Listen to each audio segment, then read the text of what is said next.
Introduction. Folklore, legends, myths, and fairy tales have followed childhood through the ages.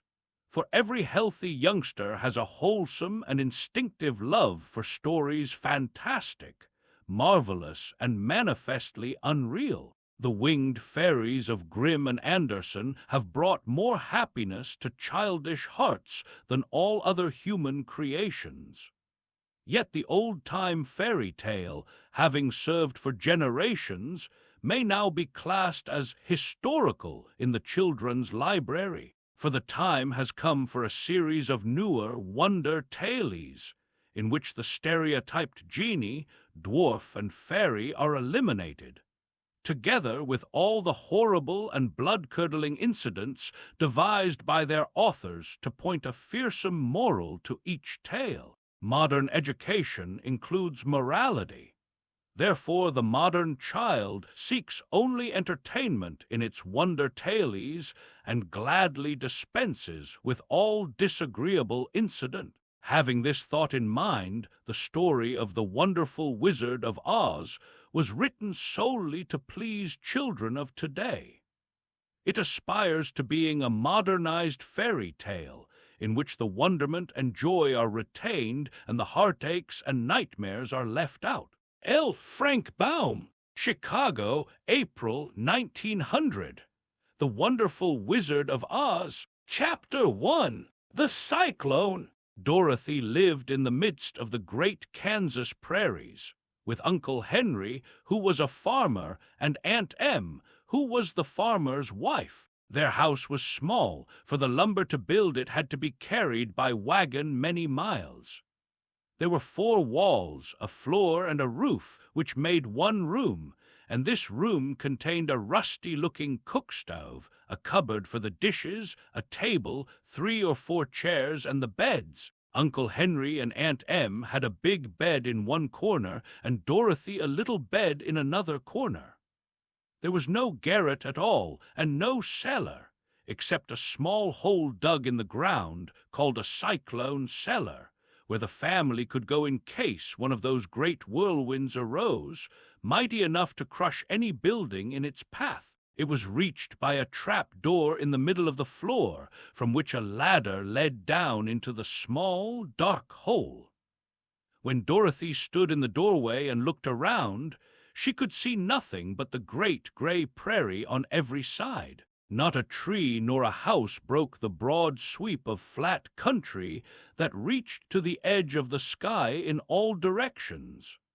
The sun had baked the plowed land into a gray mass with little cracks running through it. Even the grass was not green, for the sun had burned the tops of the long blades until they were the same gray color to be seen everywhere.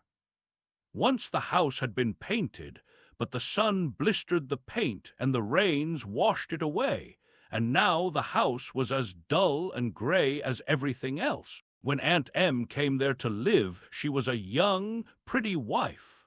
The sun and wind had changed her, too.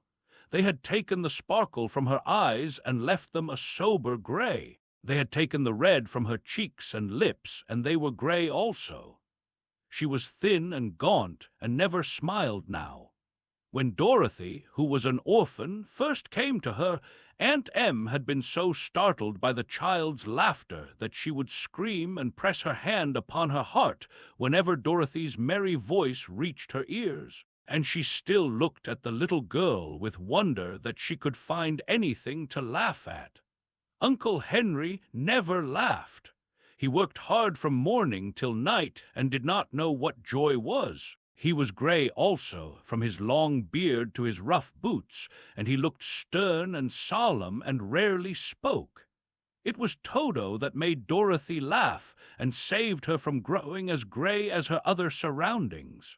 Toto was not gray. He was a little black dog, with long silky hair and small black eyes that twinkled merrily on either side of his funny wee nose. Toto played all day long, and Dorothy played with him and loved him dearly. Today, however, they were not playing. Uncle Henry sat upon the doorstep and looked anxiously at the sky, which was even grayer than usual.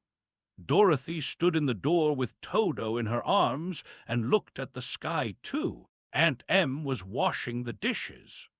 From the far north they heard a low wail of the wind, and Uncle Henry and Dorothy could see where the long grass bowed in waves before the coming storm. There now came a sharp whistling in the air from the south, and as they turned their eyes that way they saw ripples in the grass coming from that direction also. Suddenly Uncle Henry stood up. "There's a cyclone coming, Em," he called to his wife. "I'll go look after the stock." Then he ran toward the sheds where the cows and horses were kept. Aunt Em dropped her work and came to the door.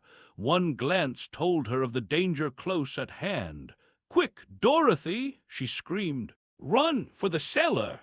Toto jumped out of Dorothy's arms and hid under the bed, and the girl started to get him.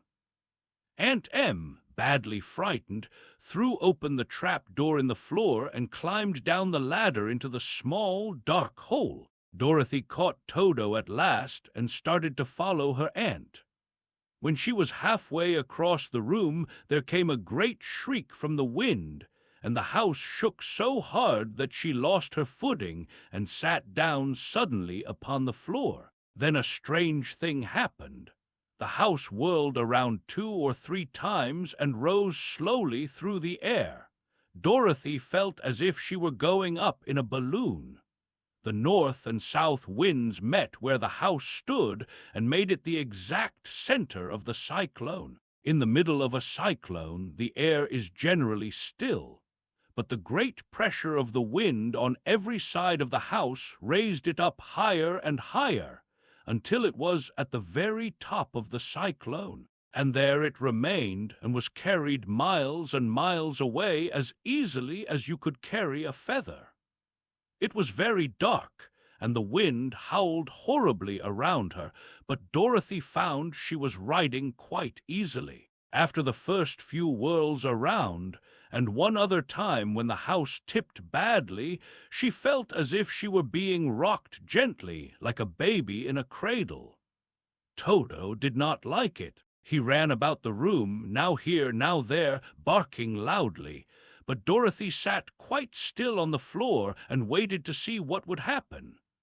Once Toto got too near the open trap door and fell in, and at first the little girl thought she had lost him. But soon she saw one of his ears sticking up through the hole, for the strong pressure of the air was keeping him up so that he could not fall. She crept to the hole, caught Toto by the ear, and dragged him into the room again, afterward closing the trap door so that no more accidents could happen. Hour after hour passed away, and slowly Dorothy got over her fright, but she felt quite lonely, and the wind shrieked so loudly all about her that she nearly became deaf. At first she had wondered if she would be dashed to pieces when the house fell again, but as the hours passed and nothing terrible happened, she stopped worrying and resolved to wait calmly and see what the future would bring. At last she crawled over the swaying floor to her bed and lay down upon it, and Toto followed and lay down beside her. In spite of the swaying of the house and the wailing of the wind, Dorothy soon closed her eyes and fell fast asleep. Chapter 2. The Council with the Munchkins. She was awakened by a shock, so sudden and severe that if Dorothy had not been lying on the soft bed, she might have been hurt. As it was, the jar made her catch her breath and wonder what had happened, and Toto put his cold little nose into her face and whined dismally. Dorothy sat up and noticed that the house was not moving, nor was it dark, for the bright sunshine came in at the window, flooding the little room. She sprang from her bed and with Toto at her heels ran and opened the door. The little girl gave a cry of amazement and looked about her, her eyes growing bigger and bigger at the wonderful sights she saw. The cyclone had set the house down very gently for a cyclone in the midst of a country of marvelous beauty. There were lovely patches of greensward all about, with stately trees bearing rich and luscious fruits. Banks of gorgeous flowers were on every hand, and birds with rare and brilliant plumage sang and fluttered in the trees and bushes.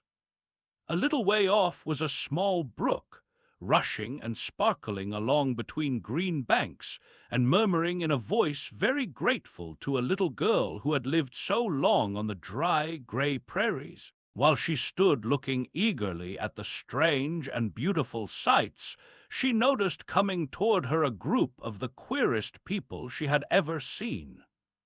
They were not as big as the grown folk she had always been used to, but neither were they very small. In fact, they seemed about as tall as Dorothy, who was a well-grown child for her age, although they were, so far as looks go, many years older. 3 were men and 1 a woman, and all were oddly dressed. They wore round hats that rose to a small point a foot above their heads, with little bells around the brims that tinkled sweetly as they moved. The hats of the men were blue. The little woman's hat was white, and she wore a white gown that hung in pleats from her shoulders. Over it were sprinkled little stars that glistened in the sun like diamonds. The men were dressed in blue, of the same shade as their hats, and wore well-polished boots with a deep roll of blue at the tops. The men, Dorothy thought, were about as old as Uncle Henry, for 2 of them had beards, but the little woman was doubtless much older. Her face was covered with wrinkles, her hair was nearly white, and she walked rather stiffly. When these people drew near the house where Dorothy was standing in the doorway, they paused and whispered among themselves, as if afraid to come farther. But the little old woman walked up to Dorothy, made a low bow, and said in a sweet voice, "You are welcome, most noble sorceress, to the land of the Munchkins. We are so grateful to you for having killed the wicked witch of the East and for setting our people free from bondage." Dorothy listened to this speech with wonder. What could the little woman possibly mean by calling her a sorceress and saying she had killed the wicked witch of the East? Dorothy was an innocent, harmless little girl who had been carried by a cyclone many miles from home, and she had never killed anything in all her life. But the little woman evidently expected her to answer, so Dorothy said with hesitation, "You are very kind, but there must be some mistake. I have not killed anything." "Your house did anyway," replied the little old woman with a laugh, "and that is the same thing. See," she continued, pointing to the corner of the house, "there are her 2 feet, still sticking out from under a block of wood." Dorothy looked and gave a little cry of fright. There, indeed, just under the corner of the great beam the house rested on, 2 feet were sticking out, shod in silver shoes with pointed toes. "Oh dear, oh dear!" cried Dorothy, clasping her hands together in dismay. "The house must have fallen on her. Whatever shall we do?" "There is nothing to be done," said the little woman calmly. "But who was she?" asked Dorothy. "She was the wicked witch of the East, as I said," answered the little woman. "She has held all the Munchkins in bondage for many years, making them slave for her night and day. Now they are all set free, and are grateful to you for the favor." "Who are the Munchkins?" inquired Dorothy. "They are the people who live in this land of the East, where the wicked witch ruled." "Are you a Munchkin?" asked Dorothy. "No, but I am their friend, although I live in the land of the North. When they saw the witch of the East was dead, the Munchkins sent a swift messenger to me, and I came at once. I am the witch of the North." "Oh, gracious!" cried Dorothy. "Are you a real witch?" "Yes, indeed," answered the little woman. But I am a good witch, and the people love me. I am not as powerful as the wicked witch was who ruled here, or I should have set the people free myself. But I thought all witches were wicked," said the girl, who was half frightened at facing a real witch. "Oh, no, that is a great mistake. There were only 4 witches in all the land of Oz, and 2 of them, those who live in the north and the south, are good witches. I know this is true, for I am one of them myself, and cannot be mistaken. Those who dwelt in the east and the west were, indeed, wicked witches. But now that you have killed one of them, there is but one wicked witch in all the land of Oz, the one who lives in the west." "But," said Dorothy, after a moment's thought, "Aunt Em has told me that the witches were all dead years and years ago." "Who is Aunt Em?" inquired the little old woman. "She is my aunt who lives in Kansas, where I came from." The Witch of the North seemed to think for a time, with her head bowed and her eyes upon the ground. Then she looked up and said, "I do not know where Kansas is, for I have never heard that country mentioned before. But tell me, is it a civilized country?" "Oh, yes," replied Dorothy. "Then that accounts for it. In the civilized countries I believe there are no witches left, nor wizards, nor sorceresses, nor magicians. But you see, the land of Oz has never been civilized, for we are cut off from all the rest of the world. Therefore we still have witches and wizards amongst us." "Who are the wizards?" asked Dorothy. "Oz himself is the great wizard," answered the witch, sinking her voice to a whisper. "He is more powerful than all the rest of us together. He lives in the City of Emeralds." Dorothy was going to ask another question, but just then the Munchkins, who had been standing silently by, gave a loud shout and pointed to the corner of the house where the wicked witch had been lying. "What is it?" asked the little old woman, and looked and began to laugh. The feet of the dead witch had disappeared entirely, and nothing was left but the silver shoes. "She was so old," explained the Witch of the North, "that she dried up quickly in the sun. That is the end of her, but the silver shoes are yours, and you shall have them to wear." She reached down and picked up the shoes, and after shaking the dust out of them, handed them to Dorothy. "The Witch of the East was proud of those silver shoes," said one of the Munchkins, "and there is some charm connected with them, but what it is we never knew." Dorothy carried the shoes into the house and placed them on the table. Then she came out again to the Munchkins and said, "I am anxious to get back to my aunt and uncle, for I am sure they will worry about me.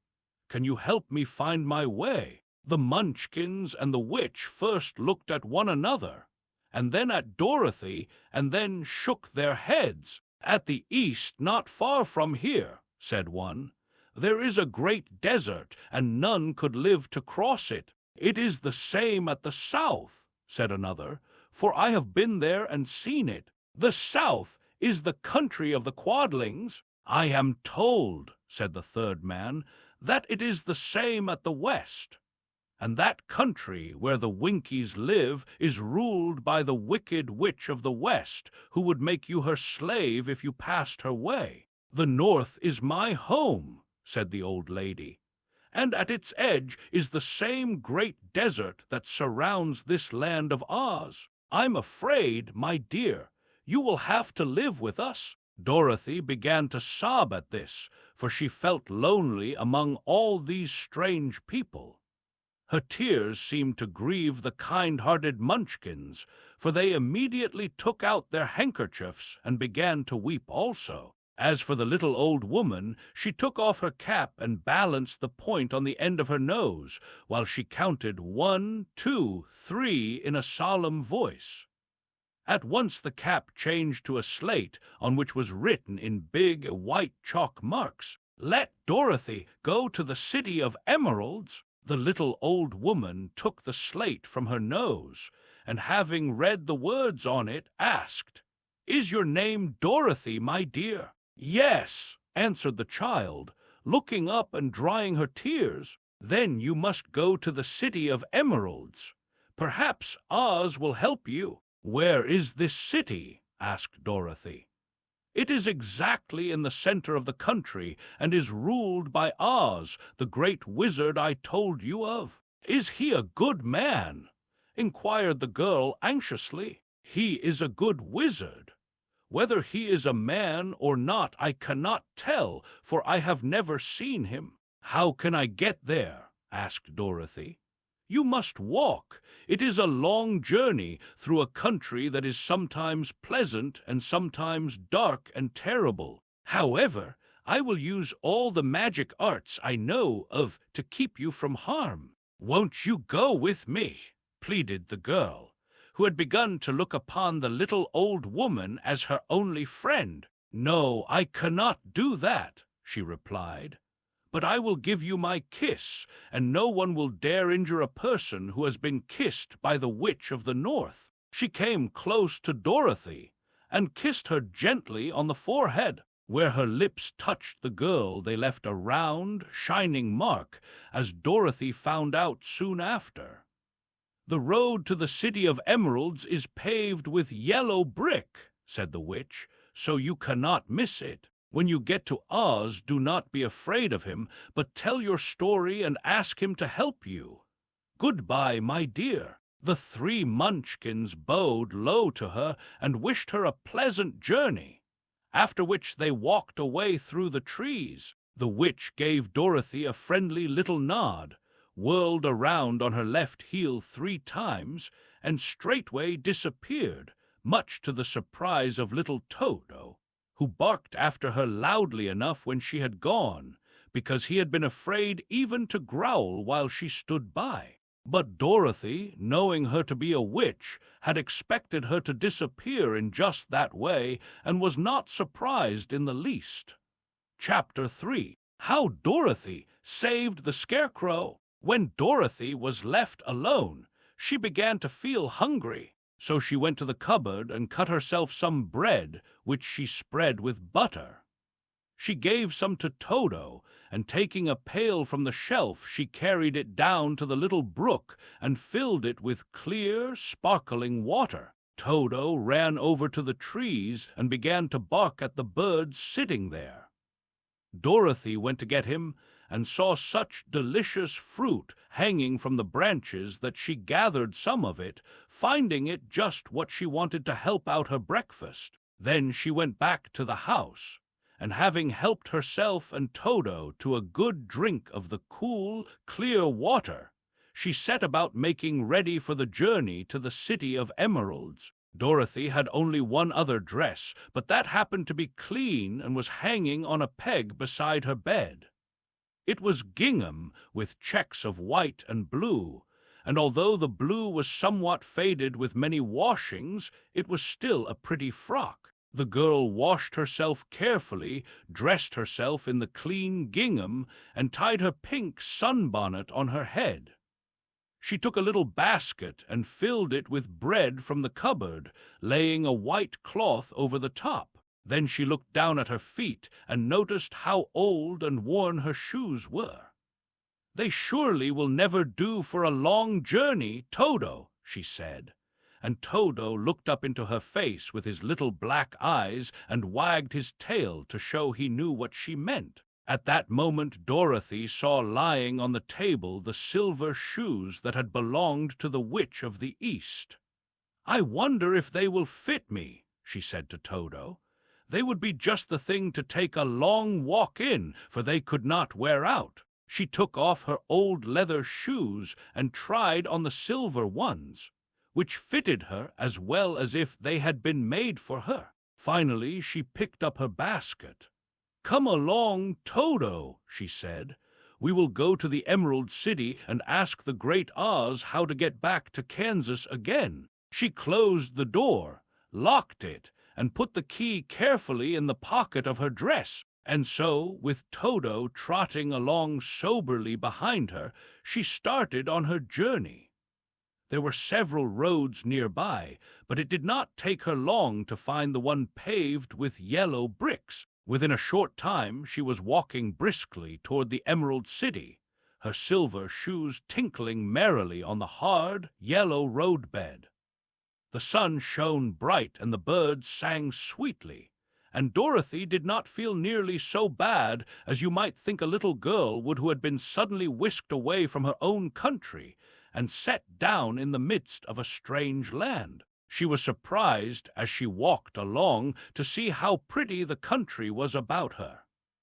There were neat fences at the sides of the road, painted a dainty blue color, and beyond them were fields of grain and vegetables in abundance. Evidently, the Munchkins were good farmers and able to raise large crops. Once in a while she would pass a house, and the people came out to look at her and bow low as she went by, for everyone knew she had been the means of destroying the wicked witch and setting them free from bondage. The houses of the Munchkins were odd-looking dwellings, for each was round with a big dome for a roof. All were painted blue, for in this country of the East blue was the favorite color. Toward evening, when Dorothy was tired with her long walk and began to wonder where she should pass the night, she came to a house rather larger than the rest. On the green lawn before it, many men and women were dancing. 5 little fiddlers played as loudly as possible, and the people were laughing and singing, while a big table nearby was loaded with delicious fruits and nuts, pies and cakes, and many other good things to eat. The people greeted Dorothy kindly and invited her to supper and to pass the night with them. For this was the home of one of the richest Munchkins in the land, and his friends were gathered with him to celebrate their freedom from the bondage of the wicked witch. Dorothy ate a hearty supper and was waited upon by the rich Munchkin himself, whose name was Bach. Then she sat upon a settee and watched the people dance. When Bach saw her silver shoes, he said, "You must be a great sorceress." "Why?" asked the girl. "Because you wear silver shoes and have killed the wicked witch. Besides, you have white in your frock, and only witches and sorceresses wear white." "My dress is blue and white checked," said Dorothy, smoothing out the wrinkles in it. "It is kind of you to wear that," said Bach. "Blue is the color of the Munchkins, and white is the witch color, so we know you are a friendly witch." Dorothy did not know what to say to this, for all the people seemed to think her a witch, and she knew very well she was only an ordinary little girl who had come by the chance of a cyclone into a strange land. When she had tired watching the dancing, Bach led her into the house, where he gave her a room with a pretty bed in it. The sheets were made of blue cloth, and Dorothy slept soundly in them till morning, with Toto curled up on the blue rug beside her. She ate a hearty breakfast, and watched a wee Munchkin baby, who played with Toto and pulled his tail and crowed and laughed in a way that greatly amused Dorothy. Toto was a fine curiosity to all the people, for they had never seen a dog before. "How far is it to the Emerald City?" the girl asked. "I do not know," answered Bach gravely, "for I have never been there. It is better for people to keep away from Oz unless they have business with him. But it is a long way to the Emerald City, and it will take you many days. The country here is rich and pleasant, but you must pass through rough and dangerous places before you reach the end of your journey." This worried Dorothy a little, but she knew that only the great Oz could help her get to Kansas again, so she bravely resolved not to turn back. She bade her friends goodbye and again started along the road of yellow brick. When she had gone several miles, she thought she would stop to rest, and so climbed to the top of the fence beside the road and sat down. There was a great cornfield beyond the fence, and not far away she saw a scarecrow placed high on a pole to keep the birds from the ripe corn. Dorothy leaned her chin upon her hand and gazed thoughtfully at the scarecrow. Its head was a small sack stuffed with straw, with eyes, nose, and mouth painted on it to represent a face. An old, pointed blue hat that had belonged to some Munchkin was perched on his head, and the rest of the figure was a blue suit of clothes, worn and faded, which had also been stuffed with straw. On the feet were some old boots with blue tops, such as every man wore in this country, and the figure was raised above the stalks of corn by means of the pole stuck up its back. While Dorothy was looking earnestly into the queer, painted face of the Scarecrow, she was surprised to see one of the eyes slowly wink at her. She thought she must have been mistaken at first, for none of the scarecrows in Kansas ever wink, but presently the figure nodded its head to her in a friendly way. Then she climbed down from the fence and walked up to it, while Toto ran around the pole and barked. "Good day," said the Scarecrow in a rather husky voice. "Did you speak?" asked the girl in wonder. "Certainly," answered the Scarecrow. "How do you do?" "I'm pretty well, thank you," replied Dorothy politely. "How do you do?" "I'm not feeling well," said the Scarecrow with a smile, "for it is very tedious being perched up here night and day to scare away crows." "Can't you get down?" asked Dorothy. "No, for this pole is stuck up my back. If you will please take away the pole, I shall be greatly obliged to you." Dorothy reached up both arms and lifted the figure off the pole. For, being stuffed with straw, it was quite light. "Thank you very much," said the Scarecrow when he had been set down on the ground. "I feel like a new man." Dorothy was puzzled at this, for it sounded queer to hear a stuffed man speak, and to see him bow and walk along beside her. "Who are you?" asked the Scarecrow when he had stretched himself and yawned. "And where are you going?" "My name is Dorothy," said the girl, "and I am going to the Emerald City to ask the Great Oz to send me back to Kansas." "Where is the Emerald City?" he inquired. "And who is Oz?" "Why, don't you know?" she returned in surprise. "No, indeed, I don't know anything. You see, I am stuffed, so I have no brains at all," he answered sadly. "Oh," said Dorothy, "I'm awfully sorry for you." "Do you think," he asked, "if I go to the Emerald City with you, that Oz would give me some brains?" "I cannot tell," she returned, "but you may come with me if you like. If Oz will not give you any brains, you will be no worse off than you are now." "That is true," said the Scarecrow. "You see," he continued confidentially, "I don't mind my legs and arms and body being stuffed because I cannot get hurt. If anyone treads on my toes or sticks a pin into me, it doesn't matter, for I can't feel it.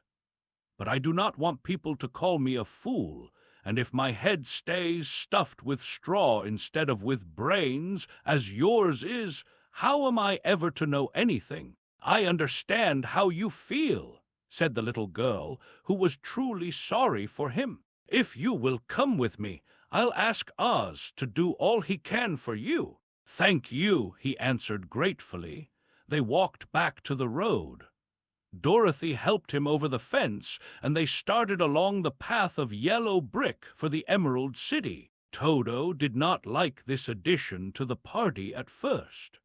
He smelled around the stuffed man as if he suspected there might be a nest of rats in the straw, and he often growled in an unfriendly way at the Scarecrow. "Don't mind Toto," said Dorothy to her new friend.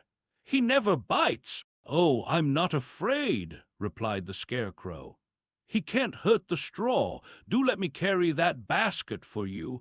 I shall not mind it, for I can't get tired. I'll tell you a secret," he continued as he walked along. "There is only one thing in the world I am afraid of." "What is that?" asked Dorothy.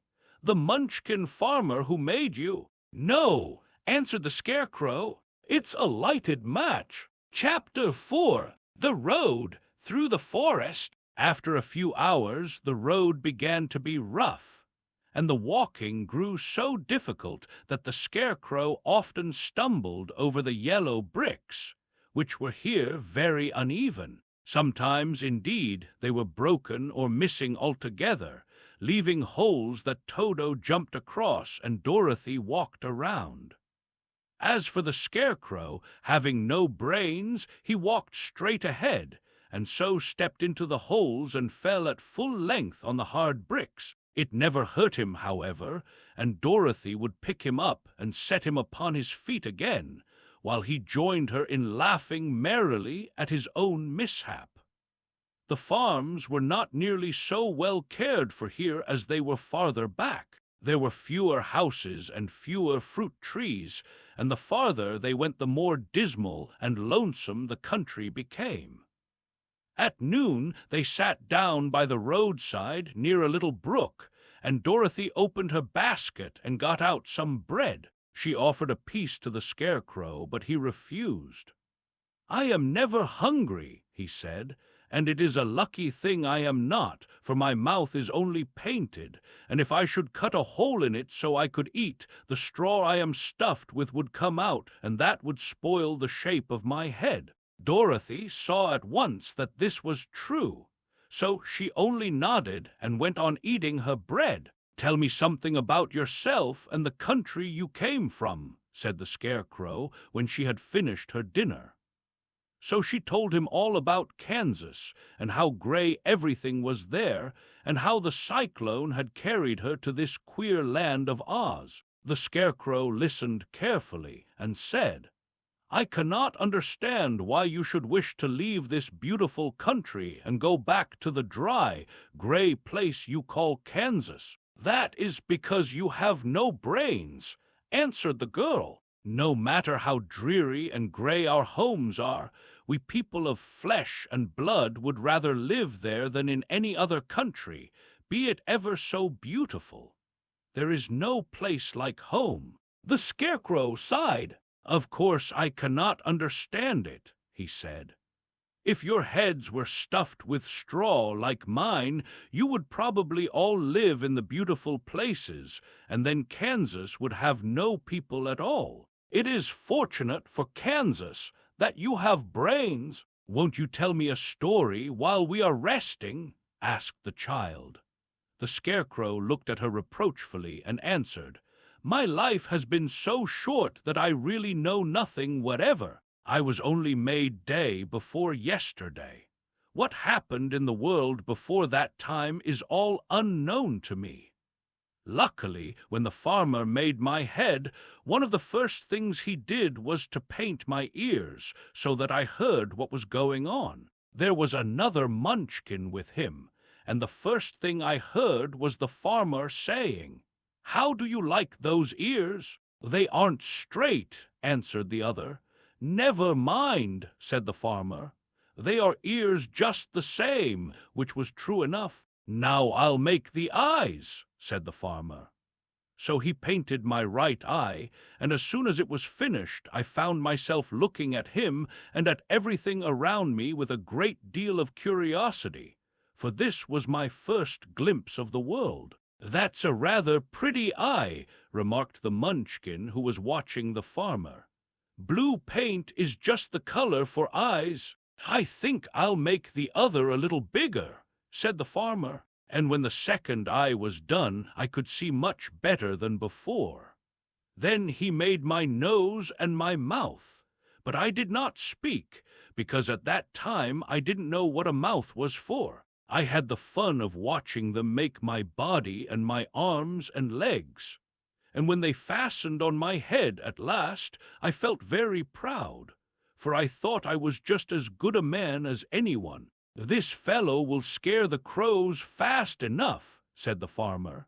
'He looks just like a man, "Why, he is a man," said the other, and I quite agreed with him. The farmer carried me under his arm to the cornfield and set me up on a tall stick where you found me. He and his friend soon after walked away and left me alone. I did not like to be deserted this way, so I tried to walk after them, but my feet would not touch the ground, and I was forced to stay on that pole. It was a lonely life to lead, for I had nothing to think of, having been made such a little while before. Many crows and other birds flew into the cornfield, but as soon as they saw me they flew away again, thinking I was a Munchkin, and this pleased me and made me feel that I was quite an important person. By and by an old crow flew near me, and after looking at me carefully, he perched upon my shoulder and said, "I wonder if that farmer thought to fool me in this clumsy manner. Any crow of sense could see that you are only stuffed with straw." Then he hopped down at my feet and ate all the corn he wanted. The other birds, seeing he was not harmed by me, came to eat the corn too, so in a short time there was a great flock of them about me. I felt sad at this, for it showed I was not such a good scarecrow after all, but the old crow comforted me, saying, "If you only had brains in your head, you would be as good a man as any of them, and a better man than some of them." Brains are the only things worth having in this world, no matter whether one is a crow or a man. After the crows had gone, I thought this over, and decided I would try hard to get some brains. By good luck you came along and pulled me off the stake, and from what you say, I am sure the great Oz will give me brains as soon as we get to the Emerald City. "I hope so," said Dorothy earnestly, "since you seem anxious to have them." "Oh, yes, I am anxious," returned the Scarecrow. "It is such an uncomfortable feeling to know one is a fool." "Well," said the girl, "let us go." And she handed the basket to the Scarecrow. There were no fences at all by the roadside now, and the land was rough and untilled. Toward evening they came to a great forest, where the trees grew so big and close together that their branches met over the road of yellow brick. It was almost dark under the trees, for the branches shut out the daylight, but the travelers did not stop and went on into the forest. "If this road goes in, it must come out," said the Scarecrow, "and as the Emerald City is at the other end of the road, we must go wherever it leads us." "Anyone would know that," said Dorothy. "Certainly, that is why I know it," returned the Scarecrow. "If it required brains to figure it out, I never should have said it." After an hour or so, the light faded away, and they found themselves stumbling along in the darkness. Dorothy could not see at all, but Toto could, for some dogs see very well in the dark, and the Scarecrow declared he could see as well as by day. So she took hold of his arm and managed to get along fairly well. "If you see any house or any place where we can pass the night," she said, "you must tell me, for it is very uncomfortable walking in the dark." Soon after the Scarecrow stopped. "I see a little cottage at the right of us," he said, "built of logs and branches. Shall we go there?" "Yes, indeed," answered the child. "I am all tired out." So the Scarecrow led her through the trees until they reached the cottage, and Dorothy entered and found a bed of dried leaves in one corner. She lay down at once, and with Toto beside her soon fell into a sound sleep.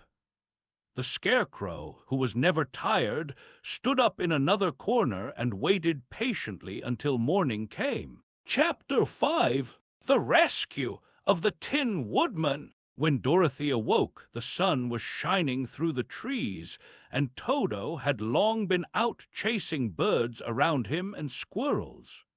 She sat up and looked around her. There was the Scarecrow, still standing patiently in his corner, waiting for her. "We must go and search for water," she said to him. "Why do you want water?" he asked. "To wash my face clean after the dust of the road, and to drink, so the dry bread will not stick in my throat." "It must be inconvenient to be made of flesh," said the Scarecrow thoughtfully, "for you must sleep and eat and drink. However, you have brains, and it is worth a lot of bother to be able to think properly." They left the cottage and walked through the trees until they found a little spring of clear water, where Dorothy drank and bathed and ate her breakfast. She saw there was not much bread left in the basket, and the girl was thankful the Scarecrow did not have to eat anything, for there was scarcely enough for herself and Toto for the day. When she had finished her meal and was about to go back to the road of yellow brick, she was startled to hear a deep groan nearby. "What was that?" she asked timidly. "I cannot imagine," replied the Scarecrow, "but we can go and see." Just then another groan reached their ears, and the sound seemed to come from behind them. They turned and walked through the forest a few steps, when Dorothy discovered something shining in a ray of sunshine that fell between the trees. She ran to the place and then stopped short with a little cry of surprise. One of the big trees had been partly chopped through, and standing beside it with an uplifted axe in his hands was a man made entirely of tin. His head and arms and legs were jointed upon his body, but he stood perfectly motionless, as if he could not stir at all. Dorothy looked at him in amazement, and so did the Scarecrow, while Toto barked sharply and made a snap at the tin legs, which hurt his teeth. "Did you groan?" asked Dorothy. "Yes," answered the Tin Man, "I did. I've been groaning for more than a year, and no one has ever heard me before or come to help me." "What can I do for you?" she inquired softly, for she was moved by the sad voice in which the man spoke. "Get an oil can and oil my joints," he answered. "They are rusted so badly that I cannot move them at all. If I am well oiled, I shall soon be all right again. You will find an oil can on a shelf in my cottage." Dorothy at once ran back to the cottage and found the oil can, and then she returned and asked anxiously, "Where are your joints?" "Oil my neck first," replied the Tin Woodman. So she oiled it, and as it was quite badly rusted, the Scarecrow took hold of the tin head and moved it gently from side to side until it worked freely, and then the man could turn it himself. "Now oil the joints in my arms," he said, and Dorothy oiled them, and the Scarecrow bent them carefully until they were quite free from rust and as good as new. The Tin Woodman gave a sigh of satisfaction and lowered his axe, which he leaned against the tree. "This is a great comfort," he said. "I have been holding that axe in the air ever since I rusted, and I'm glad to be able to put it down at last. Now, if you will oil the joints of my legs, I shall be all right once more." So they oiled his legs until he could move them freely, and he thanked them again and again for his release, for he seemed a very polite creature and very grateful. "I might have stood there always if you had not come along," he said, "so you have certainly saved my life. How did you happen to be here?" "We are on our way to the Emerald City to see the Great Oz," she answered, "and we stopped at your cottage to pass the night." "Why do you wish to see Oz?" he asked. "I want him to send me back to Kansas, and the Scarecrow wants him to put a few brains into his head," she replied. The Tin Woodman appeared to think deeply for a moment. Then he said, "Do you suppose Oz could give me a heart?" "Why, I guess so," Dorothy answered. "It would be as easy as to give the Scarecrow brains." "True," the Tin Woodman returned. "So, if you will allow me to join your party, I will also go to the Emerald City and ask Oz to help me." "Come along," said the Scarecrow heartily, and Dorothy added that she would be pleased to have his company. So the Tin Woodman shouldered his axe, and they all passed through the forest until they came to the road that was paved with yellow brick.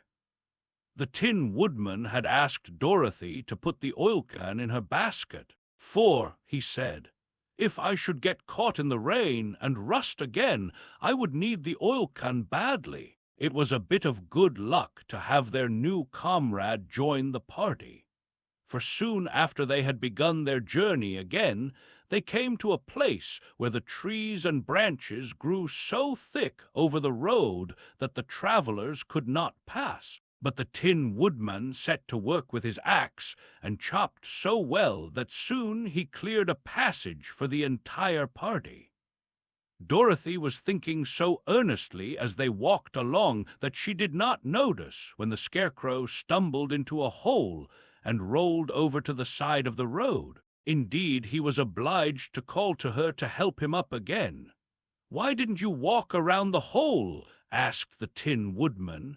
"I don't know enough," replied the Scarecrow cheerfully. "My head is stuffed with straw, you know, and that is why I am going to Oz to ask him for some brains." "Oh, I see," said the Tin Woodman. "But after all, brains are not the best things in the world. Have you any?" inquired the Scarecrow. "No, my head is quite empty," answered the Woodman. "But once I had brains and a heart also, so, having tried them both, I should much rather have a heart." "And why is that?" asked the Scarecrow. "I will tell you my story, and then you will know." So, while they were walking through the forest, the Tin Woodman told the following story.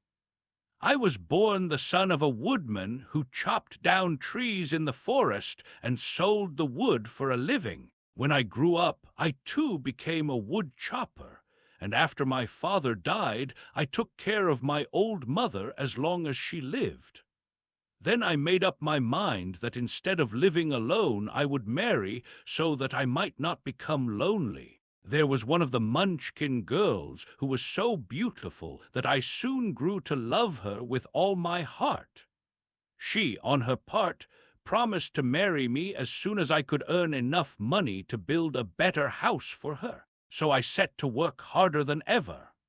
But the girl lived with an old woman who did not want her to marry anyone, for she was so lazy she wished the girl to remain with her and do the cooking and the housework. So the old woman went to the Wicked Witch of the East and promised her 2 sheep and a cow if she would prevent the marriage. Thereupon the Wicked Witch enchanted my axe, and when I was chopping away at my best one day, for I was anxious to get the new house and my wife as soon as possible, the axe slipped all at once and cut off my left leg. This at first seemed a great misfortune, for I knew a one-legged man could not do very well as a wood chopper. So I went to a tinsmith and had him make me a new leg out of tin. The leg worked very well once I was used to it, but my action angered the Wicked Witch of the East, for she had promised the old woman I should not marry the pretty Munchkin girl. When I began chopping again, my axe slipped and cut off my right leg. Again I went to the tinsmith, and again he made me a leg out of tin.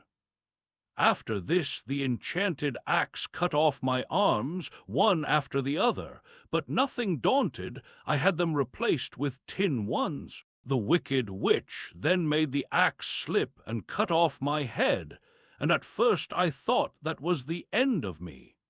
But the tinsmith happened to come along, and he made me a new head out of tin. I thought I had beaten the Wicked Witch then, and I worked harder than ever. But I little knew how cruel my enemy could be. She thought of a new way to kill my love for the beautiful Munchkin maiden, and made my axe slip again, so that it cut right through my body, splitting me into 2 halves. Once more the tinsmith came to my help, and made me a body of tin, fastening my tin arms and legs and head to it by means of joints, so that I could move around as well as ever. But alas, I had now no heart, so that I lost all my love for the Munchkin girl, and did not care whether I married her or not. I suppose she is still living with the old woman, waiting for me to come after her. My body shone so brightly in the sun that I felt very proud of it, and it did not matter now if my axe slipped, for it could not cut me. There was only one danger, that my joints would rust, but I kept an oil can in my cottage and took care to oil myself whenever I needed it. However, there came a day when I forgot to do this, and, being caught in a rainstorm, before I thought of the danger my joints had rusted, and I was left to stand in the woods until you came to help me. It was a terrible thing to undergo, but during the year I stood there I had time to think that the greatest loss I had known was the loss of my heart. While I was in love, I was the happiest man on earth. But no one can love who has not a heart, and so I am resolved to ask Oz to give me one.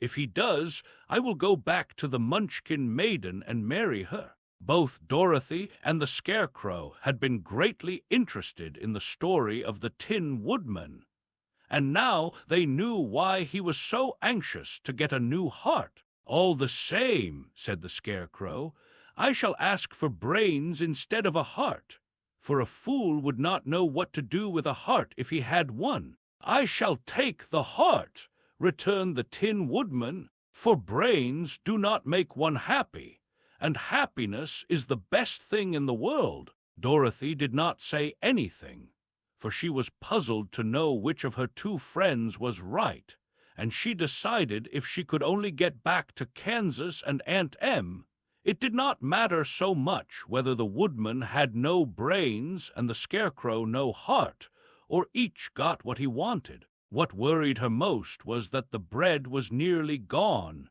and another meal for herself and Toto would empty the basket.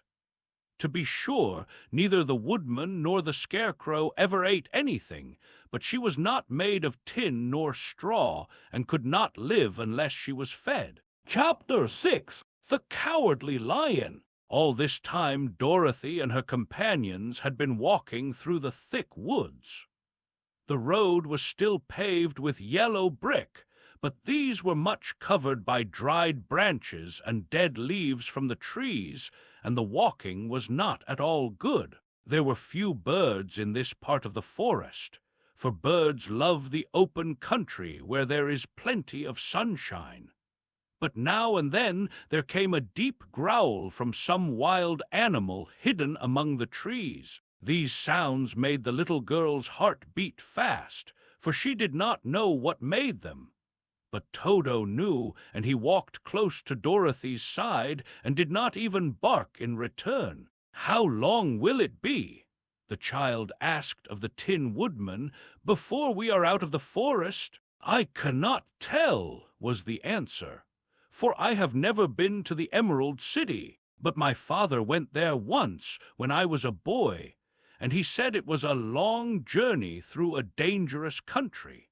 Although nearer to the city where Oz dwells, the country is beautiful. But I am not afraid so long as I have my oil can, and nothing can hurt the Scarecrow, while you bear upon your forehead the mark of the good witch's kiss, and that will protect you from harm." "But Toto," said the girl anxiously, "what will protect him?" "We must protect him ourselves if he is in danger," replied the Tin Woodman. Just as he spoke there came from the forest a terrible roar, and the next moment a great lion bounded into the road. With one blow of his paw he sent the Scarecrow spinning over and over to the edge of the road, and then he struck at the Tin Woodman with his sharp claws.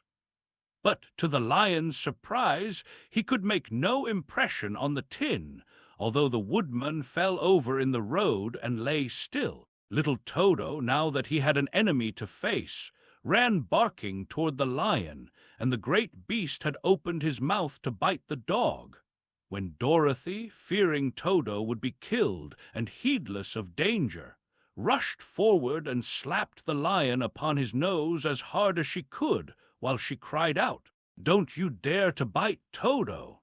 You ought to be ashamed of yourself, a big beast like you, to bite a poor little dog." "I didn't bite him," said the lion, as he rubbed his nose with his paw where Dorothy had hit it. "No, but you tried to," she retorted.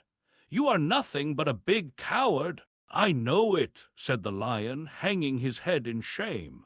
"I've always known it, but how can I help it? I don't know, I'm sure. To think of your striking a stuffed man, like the poor Scarecrow." "Is he stuffed?" asked the lion in surprise, as he watched her pick up the Scarecrow and set him upon his feet, while she patted him into shape again. "Of course he's stuffed," replied Dorothy, who was still angry. "That's why he went over so easily," remarked the lion. "It astonished me to see him whirl around so. Is the other one stuffed also?" "No," said Dorothy, "he's made of tin," and she helped the woodman up again. "That's why he nearly blunted my claws," said the lion. "When they scratched against the tin, it made a cold shiver run down my back." "What is that little animal you are so tender of?" "He is my dog, Toto," answered Dorothy. "Is he made of tin or stuffed?" asked the lion. "Neither. He's a meat dog," said the girl. "Oh, he's a curious animal and seems remarkably small now that I look at him." "No one would think of biting such a little thing except a coward like me," continued the lion sadly. "What makes you a coward?" asked Dorothy, looking at the great beast in wonder, for he was as big as a small horse. "It's a mystery," replied the lion. "I suppose I was born that way. All the other animals in the forest naturally expect me to be brave, for the lion is everywhere thought to be the king of beasts. I learned that if I roared very loudly, every living thing was frightened and got out of my way. Whenever I've met a man, I've been awfully scared, but I just roared at him, and he has always run away as fast as he could go. If the elephants and the tigers and the bears had ever tried to fight me, I should have run myself. I'm such a coward. But just as soon as they hear me roar, they all try to get away from me, and of course I let them go. But that isn't right. The king of beasts shouldn't be a coward," said the Scarecrow. "I know it," returned the lion, wiping a tear from his eye with the tip of his tail. "It is my great sorrow, and makes my life very unhappy, but whenever there is danger, my heart begins to beat fast." "Perhaps you have heart disease," said the Tin Woodman. "It may be," said the lion. "If you have," continued the Tin Woodman, "you ought to be glad, for it proves you have a heart. For my part, I have no heart, so I cannot have heart disease." "Perhaps," said the lion thoughtfully, "if I had no heart, I should not be a coward." "Have you brains?" asked the Scarecrow. "I suppose so. I've never looked to see," replied the lion. "I am going to the Great Oz to ask him to give me some," remarked the Scarecrow, "for my head is stuffed with straw." "And I am going to ask him to give me a heart," said the Woodman. "And I am going to ask him to send Toto and me back to Kansas," added Dorothy. "Do you think Oz could give me courage?" asked the Cowardly Lion. "Just as easily as he could give me brains," said the Scarecrow. "Or give me a heart," said the Tin Woodman. "Or send me back to Kansas," said Dorothy. "Then, if you don't mind, I'll go with you," said the lion, "for my life is simply unbearable without a bit of courage." "You will be very welcome," answered Dorothy, "for you will help to keep away the other wild beasts. It seems to me they must be more cowardly than you are if they allow you to scare them so easily." "They really are," said the lion, "but that doesn't make me any braver, and as long as I know myself to be a coward, I shall be unhappy. So once more the little company set off upon the journey, the lion walking with stately strides at Dorothy's side. Toto did not approve of this new comrade at first, for he could not forget how nearly he had been crushed between the lion's great jaws. But after a time he became more at ease, and presently Toto and the cowardly lion had grown to be good friends. During the rest of that day there was no other adventure to mar the peace of their journey. Once, indeed, the Tin Woodman stepped upon a beetle that was crawling along the road, and killed the poor little thing. This made the Tin Woodman very unhappy, for he was always careful not to hurt any living creature. And as he walked along, he wept several tears of sorrow and regret. These tears ran slowly down his face and over the hinges of his jaw, and there they rusted. When Dorothy presently asked him a question, the Tin Woodman could not open his mouth, for his jaws were tightly rusted together. He became greatly frightened at this, and made many motions to Dorothy to relieve him, but she could not understand. The lion was also puzzled to know what was wrong.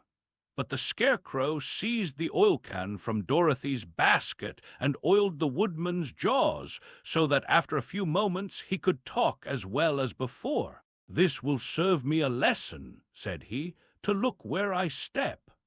For if I should kill another bug or beetle, I should surely cry again, and crying rusts my jaws so that I cannot speak." Thereafter he walked very carefully, with his eyes on the road.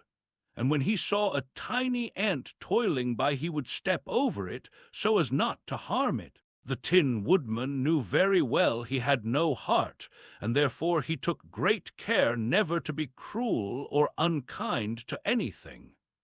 "You people with hearts," he said, "have something to guide you and need never do wrong. But I have no heart, and so I must be very careful. When Oz gives me a heart, of course, I needn't mind so much." Chapter 7. The Journey to the Great Oz. They were obliged to camp out that night under a large tree in the forest, for there were no houses near. The tree made a good, thick covering to protect them from the dew, and the Tin Woodman chopped a great pile of wood with his axe, and Dorothy built a splendid fire that warmed her and made her feel less lonely. She and Toto ate the last of their bread, and now she did not know what they would do for breakfast. "If you wish," said the lion, "I will go into the forest and kill a deer for you. You can roast it by the fire, since your tastes are so peculiar that you prefer cooked food, and then you will have a very good breakfast." "Don't, please don't," begged the Tin Woodman. "I should certainly weep if you killed a poor deer, and then my jaws would rust again." But the lion went away into the forest and found his own supper, and no one ever knew what it was, for he didn't mention it. And the Scarecrow found a tree full of nuts and filled Dorothy's basket with them, so that she would not be hungry for a long time. She thought this was very kind and thoughtful of the Scarecrow, but she laughed heartily at the awkward way in which the poor creature picked up the nuts. His padded hands were so clumsy, and the nuts were so small, that he dropped almost as many as he put in the basket. But the Scarecrow did not mind how long it took him to fill the basket, for it enabled him to keep away from the fire, as he feared a spark might get into his straw and burn him up. So he kept a good distance away from the flames, and only came near to cover Dorothy with dry leaves when she lay down to sleep. These kept her very snug and warm, and she slept soundly until morning. When it was daylight, the girl bathed her face in a little rippling brook, and soon after they all started toward the Emerald City. This was to be an eventful day for the travelers. They had hardly been walking an hour when they saw before them a great ditch that crossed the road and divided the forest as far as they could see on either side. It was a very wide ditch, and when they crept up to the edge and looked into it, they could see it was also very deep, and there were many big, jagged rocks at the bottom. The sides were so steep that none of them could climb down, and for a moment it seemed that their journey must end. "What shall we do?" asked Dorothy despairingly. "I haven't the faintest idea," said the Tin Woodman, and the Lion shook his shaggy mane and looked thoughtful. But the Scarecrow said, "We cannot fly, that is certain. Neither can we climb down into this great ditch. Therefore, if we cannot jump over it, we must stop where we are." "I think I could jump over it," said the Cowardly Lion, after measuring the distance carefully in his mind. "Then we are all right," answered the Scarecrow, "for you can carry us all over on your back, one at a time." "Well, I'll try it," said the Lion. "Who will go first?" "I will," declared the Scarecrow. "For, if you found that you could not jump over the gulf, Dorothy would be killed, or the Tin Woodman badly dented on the rocks below. But if I am on your back, it will not matter so much, for the fall would not hurt me at all. I am terribly afraid of falling myself," said the Cowardly Lion, "but I suppose there is nothing to do but try it. So get on my back, and we will make the attempt." The Scarecrow sat upon the Lion's back, and the big beast walked to the edge of the gulf and crouched down. "Why don't you run and jump?" asked the Scarecrow. "Because that isn't the way we lions do these things," he replied. Then, giving a great spring, he shot through the air and landed safely on the other side. They were all greatly pleased to see how easily he did it, and after the Scarecrow had got down from his back, the Lion sprang across the ditch again. Dorothy thought she would go next, so she took Toto in her arms and climbed on the Lion's back, holding tightly to his mane with one hand. The next moment it seemed as if she were flying through the air, and then, before she had time to think about it, she was safe on the other side. The Lion went back a third time and got the Tin Woodman, and then they all sat down for a few moments to give the beast a chance to rest, for his great leaps had made his breath short, and he panted like a big dog that has been running too long. They found the forest very thick on this side, and it looked dark and gloomy. After the Lion had rested, they started along the road of yellow brick, silently wondering, each in his own mind, if ever they would come to the end of the woods and reach the bright sunshine again. To add to their discomfort, they soon heard strange noises in the depths of the forest, and the Lion whispered to them that it was in this part of the country that the Kalidahs lived. "What are the Kalidahs?" asked the girl. "They are monstrous beasts with bodies like bears and heads like tigers," replied the Lion, "and with claws so long and sharp that they could tear me in two as easily as I could kill Toto. I'm terribly afraid of the Kalidahs." "I'm not surprised that you are," returned Dorothy.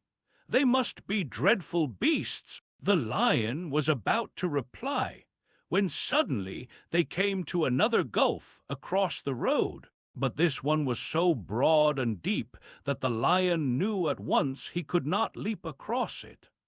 So they sat down to consider what they should do, and after serious thought the Scarecrow said, "Here is a great tree standing close to the ditch. If the Tin Woodman can chop it down so that it will fall to the other side, we can walk across it easily." "That is a first-rate idea," said the Lion. "One would almost suspect you had brains in your head instead of straw." The Woodman set to work at once, and so sharp was his axe that the tree was soon chopped nearly through. Then the Lion put his strong front legs against the tree and pushed with all his might, and slowly the big tree tipped and fell with a crash across the ditch, with its top branches on the other side. They had just started to cross this queer bridge when a sharp growl made them all look up, and to their horror they saw running toward them two great beasts with bodies like bears and heads like tigers. "They are the Calidus," said the Cowardly Lion, beginning to tremble. "Quick!" cried the Scarecrow.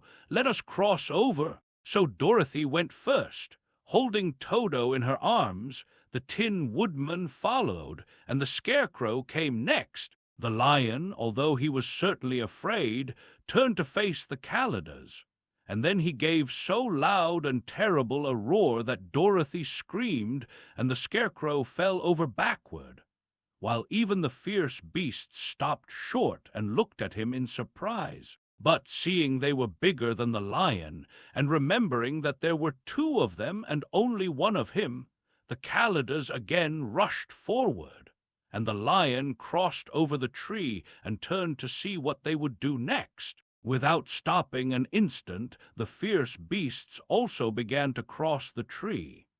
And the lion said to Dorothy, "We are lost, for they will surely tear us to pieces with their sharp claws. But stand close behind me, and I will fight them as long as I am alive." "Wait a minute," called the Scarecrow.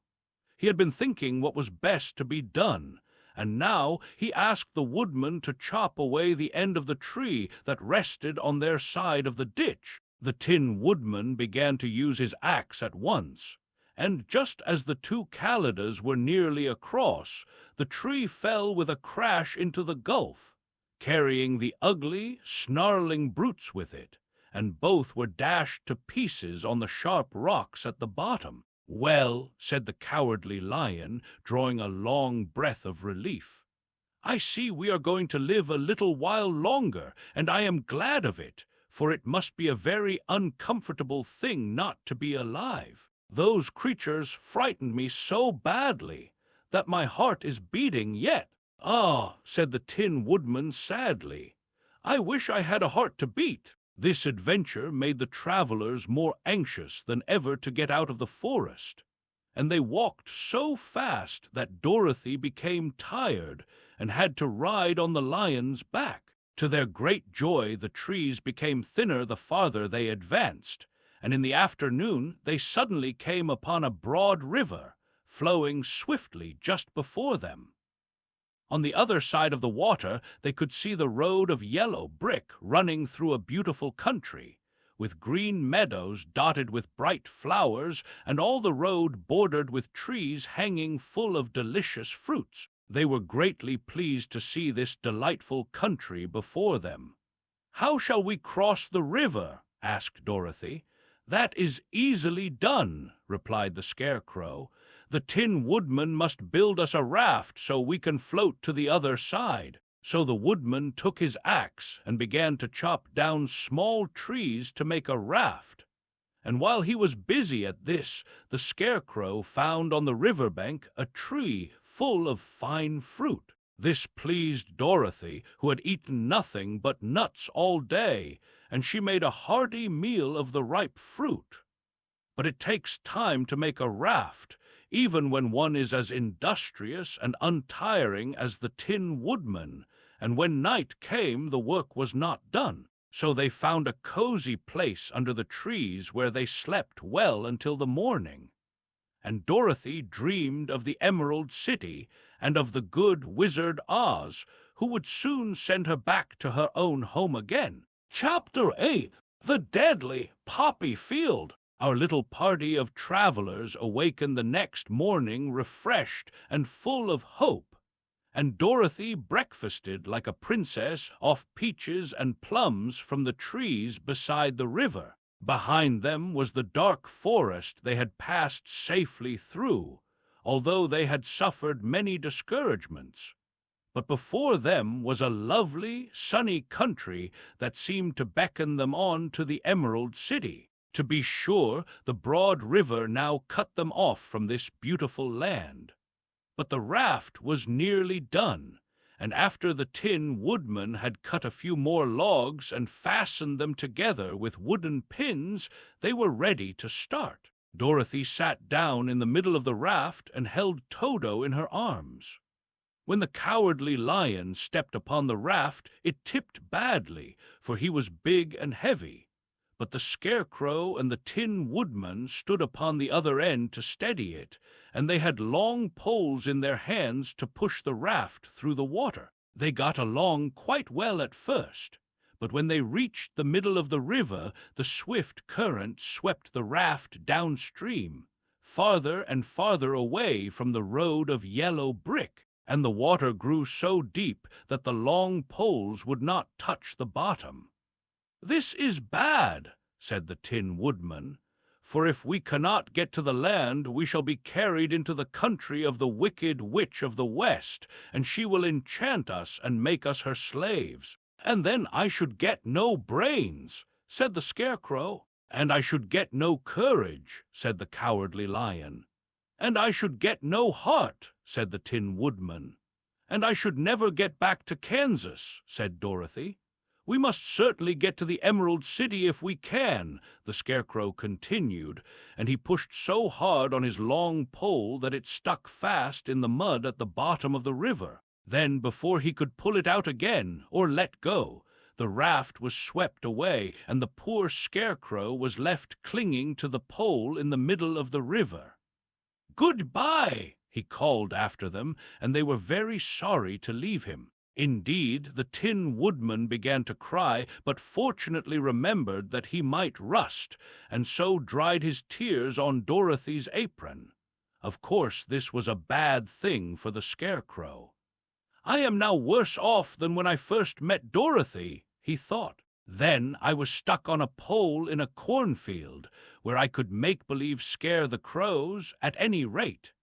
But surely there is no use for a Scarecrow stuck on a pole in the middle of a river. I am afraid I shall never have any brains, after all." Down the stream the raft floated, and the poor Scarecrow was left far behind.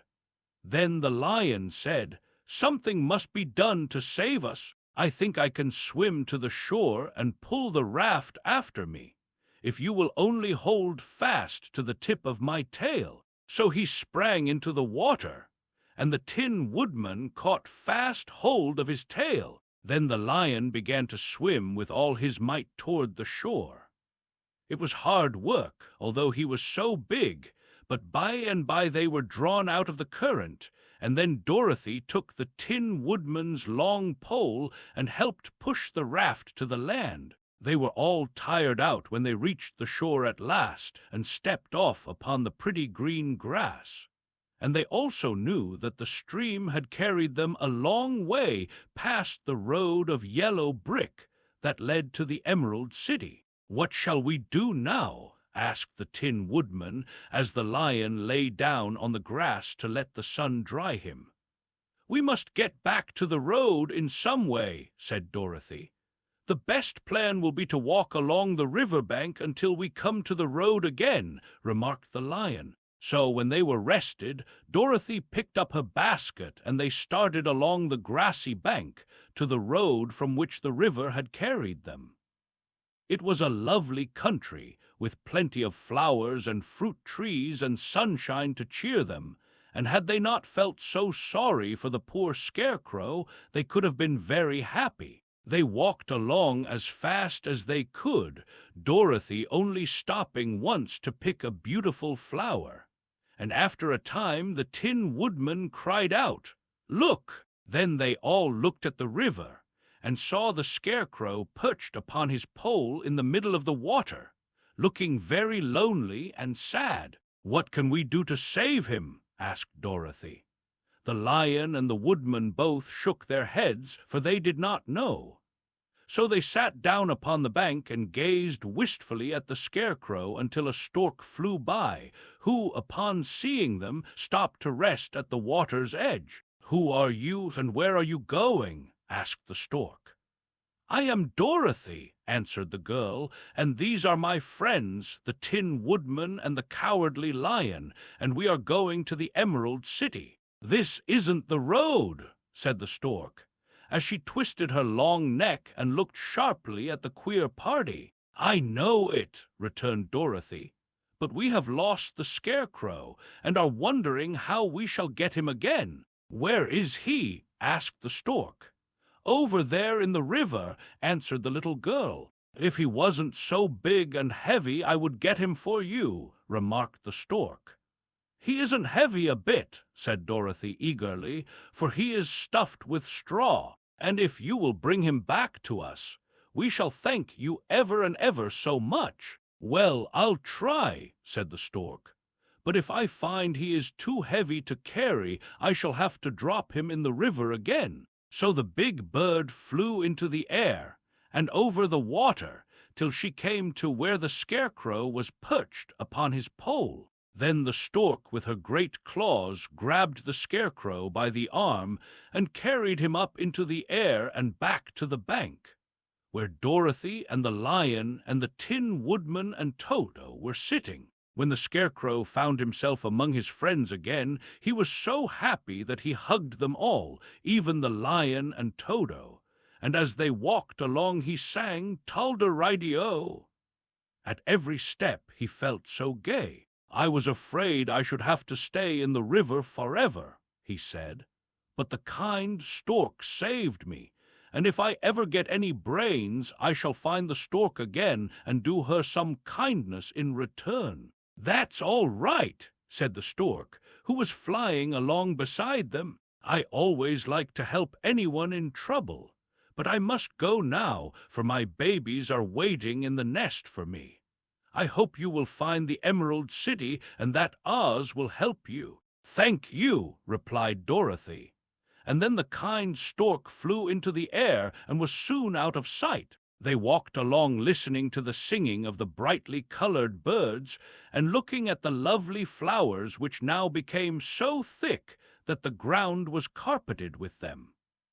There were big yellow and white and blue and purple blossoms, besides great clusters of scarlet poppies, which were so brilliant in color they almost dazzled Dorothy's eyes. "Aren't they beautiful?" the girl asked, as she breathed in the spicy scent of the bright flowers. "I suppose so," answered the Scarecrow. "When I have brains, I shall probably like them better. If I only had a heart, I should love them," added the Tin Woodman. "I always did like flowers," said the lion. "They seem so helpless and frail, but there are none in the forest so bright as these." They now came upon more and more of the big scarlet poppies, and fewer of the other flowers, and soon they found themselves in the midst of a great meadow of poppies.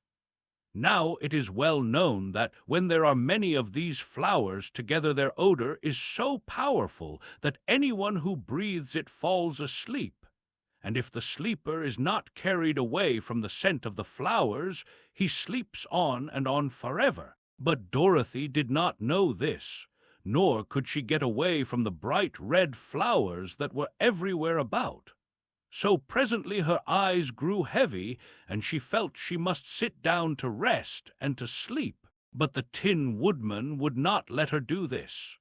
"We must hurry and get back to the road of yellow brick before dark," he said, and the Scarecrow agreed with him. So they kept walking until Dorothy could stand no longer. Her eyes closed in spite of herself, and she forgot where she was and fell among the poppies, fast asleep. "What shall we do?" asked the Tin Woodman. "If we leave her here, she will die," said the lion. "The smell of the flowers is killing us all. I myself can scarcely keep my eyes open, and the dog is asleep already." It was true, Toto had fallen down beside his little mistress. But the Scarecrow and the Tin Woodman, not being made of flesh, were not troubled by the scent of the flowers. "Run fast," said the Scarecrow to the lion, "and get out of this deadly flower bed as soon as you can. We will bring the little girl with us, but if you should fall asleep, you are too big to be carried." So the lion aroused himself and bounded forward as fast as he could go. In a moment he was out of sight. "Let us make a chair with our hands and carry her," said the Scarecrow.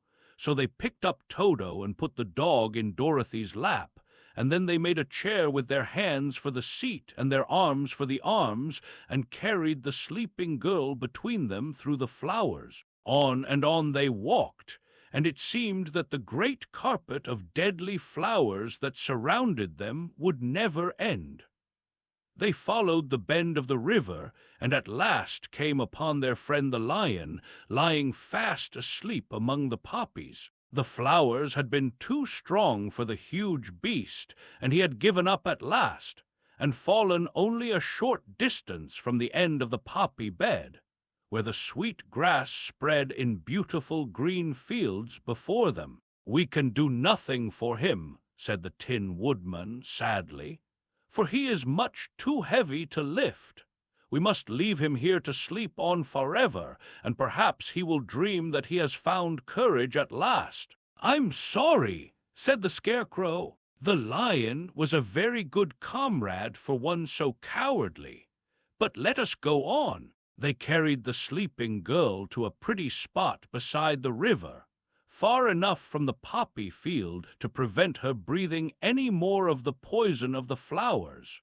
And here they laid her gently on the soft grass and waited for the fresh breeze to waken her. Chapter 9. The Queen of the Field Mice. "We cannot be far from the road of yellow brick now," remarked the Scarecrow as he stood beside the girl, "for we have come nearly as far as the river carried us away." The Tin Woodman was about to reply when he heard a low growl, and turning his head, which worked beautifully on hinges, he saw a strange beast come bounding over the grass toward them. It was, indeed, a great yellow wildcat, and the Woodman thought it must be chasing something, for its ears were lying close to its head, and its mouth was wide open, showing 2 rows of ugly teeth, while its red eyes glowed like balls of fire. As it came nearer, the Tin Woodman saw that running before the beast was a little gray field mouse,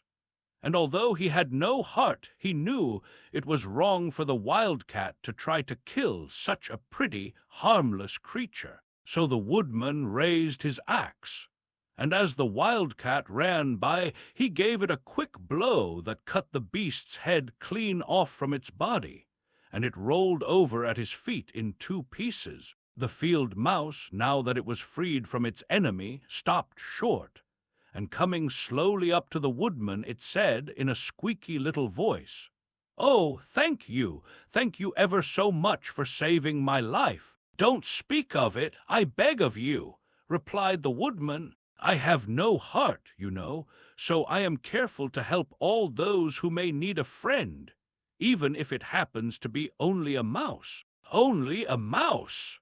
cried the little animal indignantly. "Why, I am a queen, the queen of all the field mice." "Oh, indeed," said the Woodman, making a bow. "Therefore you have done a great deed, as well as a brave one, in saving my life," added the Queen. At that moment several mice were seen running up as fast as their little legs could carry them, and when they saw their Queen they exclaimed, "Oh, your Majesty, we thought you would be killed. How did you manage to escape the great wildcat?" They all bowed so low to the little Queen that they almost stood upon their heads. "This funny tin man," she answered, "killed the wildcat and saved my life. So hereafter you must all serve him and obey his slightest wish." "We will," cried all the mice in a shrill chorus. And then they scampered in all directions, for Toto had awakened from his sleep, and seeing all these mice around him, he gave one bark of delight and jumped right into the middle of the group. Toto had always loved to chase mice when he lived in Kansas, and he saw no harm in it. But the Tin Woodman caught the dog in his arms and held him tight while he called to the mice, "Come back, come back! Toto shall not hurt you." At this, the queen of the mice stuck her head out from underneath a clump of grass and asked, in a timid voice, "Are you sure he will not bite us?" "I will not let him," said the woodman, "so do not be afraid." One by one the mice came creeping back, and Toto did not bark again, although he tried to get out of the woodman's arms, and would have bitten him had he not known very well he was made of tin. Finally, one of the biggest mice spoke. "Is there anything we can do," it asked, "to repay you for saving the life of our queen?" "Nothing that I know of," answered the woodman. But the Scarecrow, who had been trying to think, but could not because his head was stuffed with straw, said quickly, "Oh, yes, you can save our friend, the cowardly lion who is asleep in the poppy bed." "A lion!" cried the little queen. "Why, he would eat us all up." "Oh, no," declared the Scarecrow. "This lion is a coward." "Really?" asked the mouse. "He says so himself," answered the Scarecrow, "and he would never hurt anyone who is our friend. If you will help us to save him, I promise that he shall treat you all with kindness." "Very well," said the queen, "we trust you. But what shall we do? Are there many of these mice which call you queen and are willing to obey you?" "Oh, yes, there are thousands," she replied.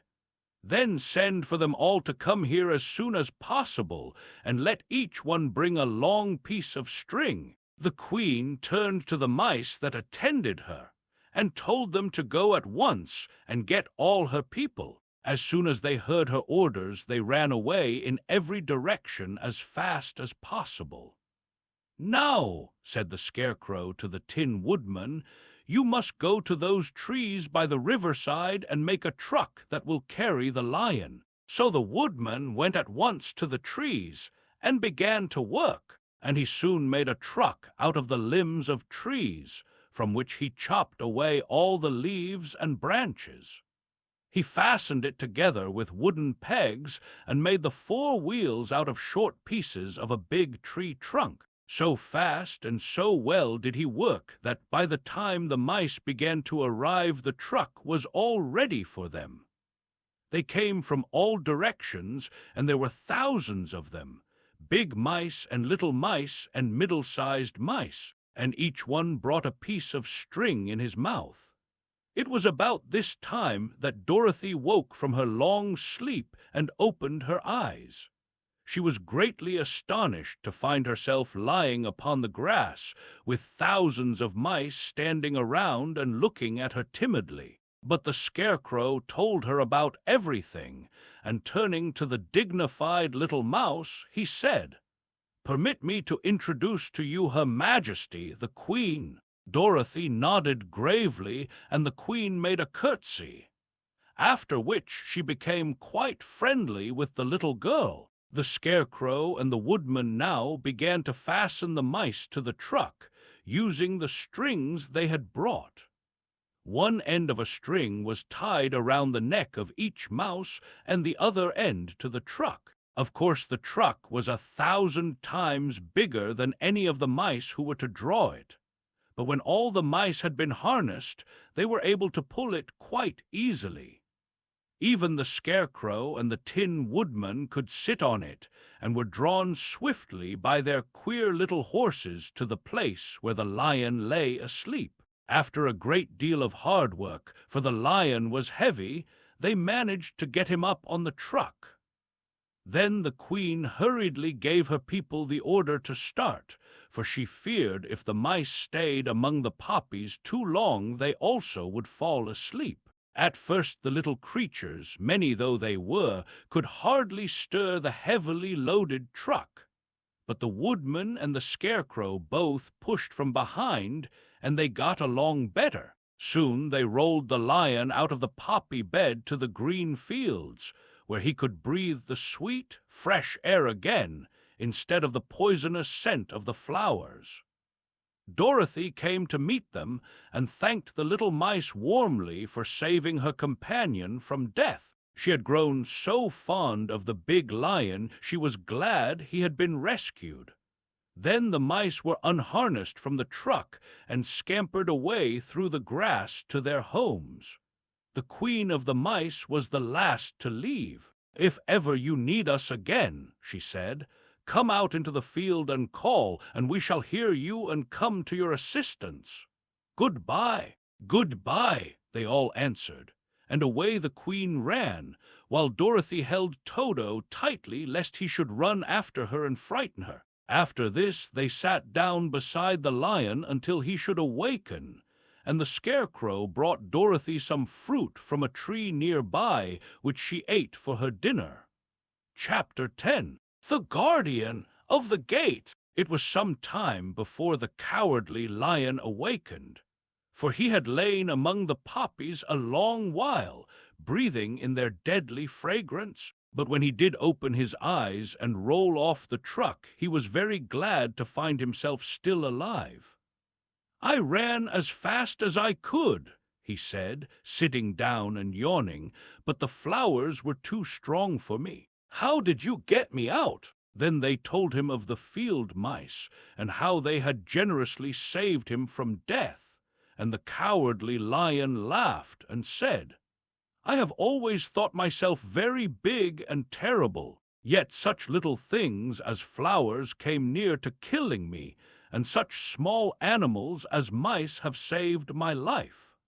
How strange it all is! But, comrades, what shall we do now? We must journey on until we find the road of yellow brick again," said Dorothy, "and then we can keep on to the Emerald City." So the lion being fully refreshed, and feeling quite himself again, they all started upon the journey, greatly enjoying the walk through the soft, fresh grass, and it was not long before they reached the road of yellow brick and turned again toward the Emerald City where the great Oz dwelt.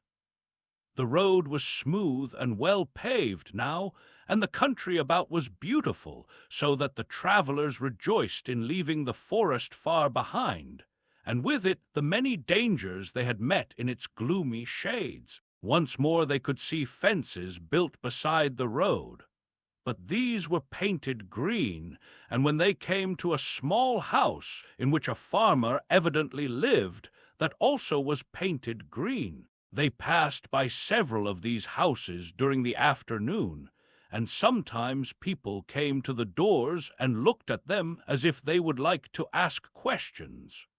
But no one came near them nor spoke to them because of the great lion, of which they were very much afraid. The people were all dressed in clothing of a lovely emerald green color and wore peaked hats like those of the Munchkins.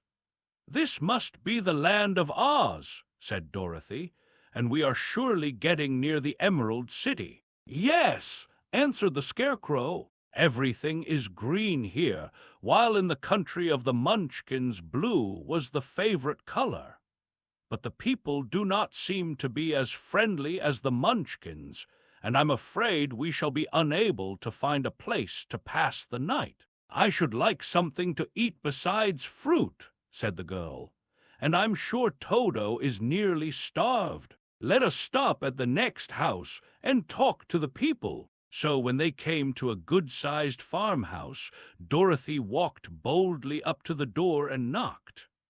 A woman opened it just far enough to look out and said, "What do you want, child, and why is that great lion with you?" "We wish to pass the night with you, if you will allow us," answered Dorothy. "And the lion is my friend and comrade, and would not hurt you for the world." "Is he tame?" asked the woman, opening the door a little wider. "Oh, yes," said the girl, "and he is a great coward, too. He will be more afraid of you than you are of him." "Well," said the woman, after thinking it over and taking another peep at the lion, "if that is the case, you may come in, and I will give you some supper and a place to sleep." So they all entered the house, where there were, besides the woman, 2 children and a man. The man had hurt his leg and was lying on the couch in a corner. They seemed greatly surprised to see so strange a company, and while the woman was busy laying the table, the man asked, "Where are you all going?" "To the Emerald City," said Dorothy, "to see the Great Oz." "Oh, indeed!" exclaimed the man. "Are you sure that Oz will see you?" "Why not?" she replied. "Why, it is said that he never lets anyone come into his presence. I have been to the Emerald City many times, and it is a beautiful and wonderful place. But I have never been permitted to see the Great Oz, nor do I know of any living person who has seen him." "Does he never go out?" asked the Scarecrow. "Never. He sits day after day in the great throne room of his palace, and even those who wait upon him do not see him face to face." "What is he like?" asked the girl. "That is hard to tell," said the man thoughtfully. "You see, Oz is a great wizard and can take on any form he wishes. So that some say he looks like a bird, and some say he looks like an elephant, and some say he looks like a cat. To others he appears as a beautiful fairy, or a brownie, or in any other form that pleases him. But who the real Oz is when he is in his own form, no living person can tell." "That is very strange," said Dorothy. "But we must try in some way to see him, or we shall have made our journey for nothing." "Why do you wish to see the terrible Oz?" asked the man. "I want him to give me some brains," said the Scarecrow eagerly. "Oh, Oz could do that easily enough," declared the man. "He has more brains than he needs." "And I want him to give me a heart," said the Tin Woodman. "That will not trouble him," continued the man, "for Oz has a large collection of hearts of all sizes and shapes." "And I want him to give me courage," said the Cowardly Lion. "Oz keeps a great pot of courage in his throne room," said the man, "which he has covered with a golden plate to keep it from running over. He will be glad to give you some." "And I want him to send me back to Kansas," said Dorothy. "Where is Kansas?" asked the man with surprise. "I don't know," replied Dorothy sorrowfully, "but it is my home, and I'm sure it's somewhere." "Very likely.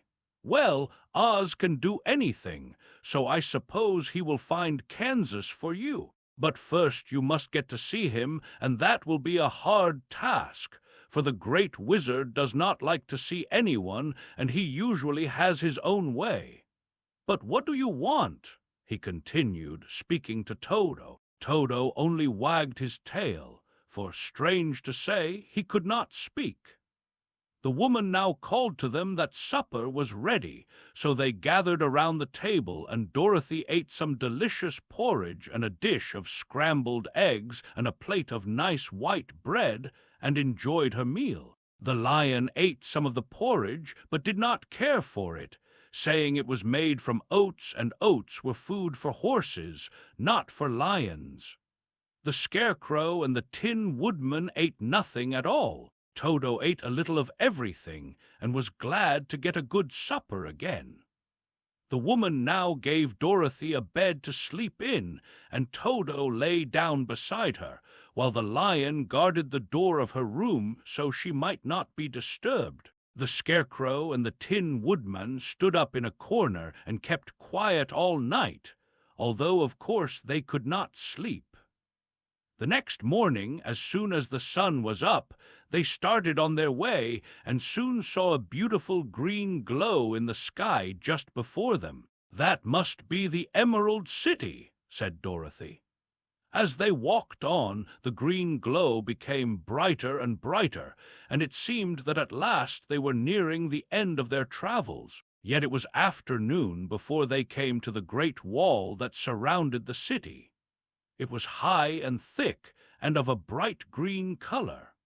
In front of them, and at the end of the road of yellow brick, was a big gate, all studded with emeralds that glittered so in the sun that even the painted eyes of the Scarecrow were dazzled by their brilliancy. There was a bell beside the gate, and Dorothy pushed the button and heard a silvery tinkle sound within. Then the big gate swung slowly open, and they all passed through and found themselves in a high arched room, the walls of which glistened with countless emeralds. Before them stood a little man about the same size as the Munchkins. He was clothed all in green, from his head to his feet, and even his skin was of a greenish tint. At his side was a large green box. When he saw Dorothy and her companions, the man asked, "What do you wish in the Emerald City?" "We came here to see the Great Oz," said Dorothy. The man was so surprised at this answer that he sat down to think it over. "It has been many years since anyone asked me to see Oz," he said, shaking his head in perplexity. "He is powerful and terrible, and if you come on an idle or foolish errand to bother the wise reflections of the great wizard, he might be angry and destroy you all in an instant." "But it is not a foolish errand, nor an idle one," replied the Scarecrow. "It is important, and we have been told that Oz is a good wizard." "So he is," said the Green Man, "and he rules the Emerald City wisely and well. But to those who are not honest, or who approach him from curiosity, he is most terrible, and few have ever dared ask to see his face. I am the guardian of the gates, and since you demand to see the Great Oz, I must take you to his palace. But first you must put on the spectacles." "Why?" asked Dorothy. "Because if you did not wear spectacles, the brightness and glory of the Emerald City would blind you. Even those who live in the city must wear spectacles night and day.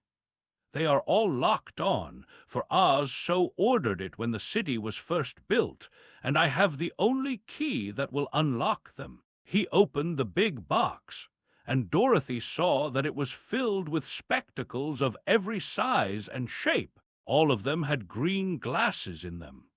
The guardian of the gates found a pair that would just fit Dorothy and put them over her eyes. There were 2 golden bands fastened to them that passed around the back of her head, where they were locked together by a little key that was at the end of a chain the guardian of the gates wore around his neck. When they were on, Dorothy could not take them off had she wished. But of course she did not wish to be blinded by the glare of the Emerald City, so she said nothing. Then the Green Man fitted spectacles for the Scarecrow and the Tin Woodman and the Lion, and even on little Toto, and all were locked fast with the key. Then the guardian of the gates put on his own glasses and told them he was ready to show them to the palace. Taking a big golden key from a peg on the wall, he opened another gate, and they all followed him through the portal into the streets of the Emerald City. Chapter 11. The Wonderful City of Oz. Even with eyes protected by the green spectacles, Dorothy and her friends were at first dazzled by the brilliancy of the wonderful city. The streets were lined with beautiful houses all built of green marble and studded everywhere with sparkling emeralds. They walked over a pavement of the same green marble, and where the blocks were joined together were rows of emeralds, set closely and glittering in the brightness of the sun. The window panes were of green glass. Even the sky above the city had a green tint, and the rays of the sun were green. There were many people, men, women, and children, walking about, and these were all dressed in green clothes and had greenish skins. They looked at Dorothy and her strangely assorted company with wondering eyes, and the children all ran away and hid behind their mothers when they saw the lion. But no one spoke to them. Many shops stood in the street, and Dorothy saw that everything in them was green. Green candy and green popcorn were offered for sale, as well as green shoes, green hats, and green clothes of all sorts. At one place, a man was selling green lemonade, and when the children bought it, Dorothy could see that they paid for it with green pennies. There seemed to be no horses nor animals of any kind. The men carried things around in little green carts which they pushed before them. Everyone seemed happy and contented and prosperous. The guardian of the gates led them through the streets until they came to a big building exactly in the middle of the city, which was the Palace of Oz, the Great Wizard. There was a soldier before the door, dressed in a green uniform and wearing a long green beard.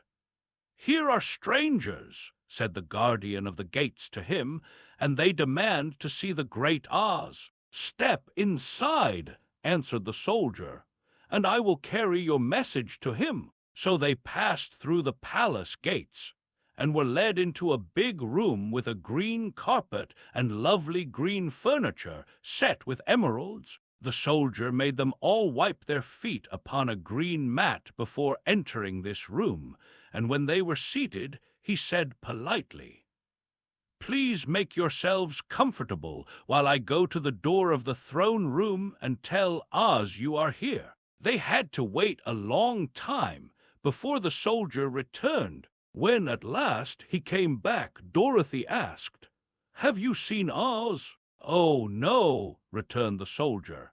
"I have never seen him, but I spoke to him as he sat behind his screen and gave him your message. He said he will grant you an audience if you so desire, but each one of you must enter his presence alone, and he will admit but one each day. Therefore, as you must remain in the palace for several days, I will have you shown to rooms where you may rest in comfort after your journey." "Thank you," replied the girl. "That is very kind of Oz." The soldier now blew upon a green whistle, and at once a young girl, dressed in a pretty green silk gown, entered the room. She had lovely green hair and green eyes, and she bowed low before Dorothy as she said, "Follow me, and I will show you your room." So Dorothy said goodbye to all her friends except Toto, and taking the dog in her arms, followed the green girl through 7 passages and up 3 flights of stairs until they came to a room at the front of the palace. It was the sweetest little room in the world, with a soft, comfortable bed that had sheets of green silk and a green velvet counterpane. There was a tiny fountain in the middle of the room that shot a spray of green perfume into the air to fall back into a beautifully carved green marble basin. Beautiful green flowers stood in the windows, and there was a shelf with a row of little green books. When Dorothy had time to open these books, she found them full of queer green pictures that made her laugh. They were so funny. In a wardrobe were many green dresses made of silk and satin and velvet, and all of them fitted Dorothy exactly. "Make yourself perfectly at home," said the green girl, "and if you wish for anything, ring the bell. Oz will send for you tomorrow morning." She left Dorothy alone and went back to the others. These she also led to rooms, and each one of them found himself lodged in a very pleasant part of the palace. Of course, this politeness was wasted on the Scarecrow, for when he found himself alone in his room, he stood stupidly in one spot, just within the doorway, to wait till morning. It would not rest him to lie down, and he could not close his eyes. So he remained all night staring at a little spider which was weaving its web in a corner of the room, just as if it were not one of the most wonderful rooms in the world. The Tin Woodman lay down on his bed from force of habit, for he remembered when he was made of flesh. But not being able to sleep, he passed the night moving his joints up and down to make sure they kept in good working order. The lion would have preferred a bed of dried leaves in the forest, and did not like being shut up in a room, but he had too much sense to let this worry him, so he sprang upon the bed and rolled himself up like a cat and purred himself asleep in a minute. The next morning, after breakfast, the Green Maiden came to fetch Dorothy, and she dressed her in one of the prettiest gowns, made of green brocaded satin. Dorothy put on a green silk apron and tied a green ribbon around Todo's neck, and they started for the throne room of the Great Oz. First they came to a great hall in which were many ladies and gentlemen of the court, all dressed in rich costumes.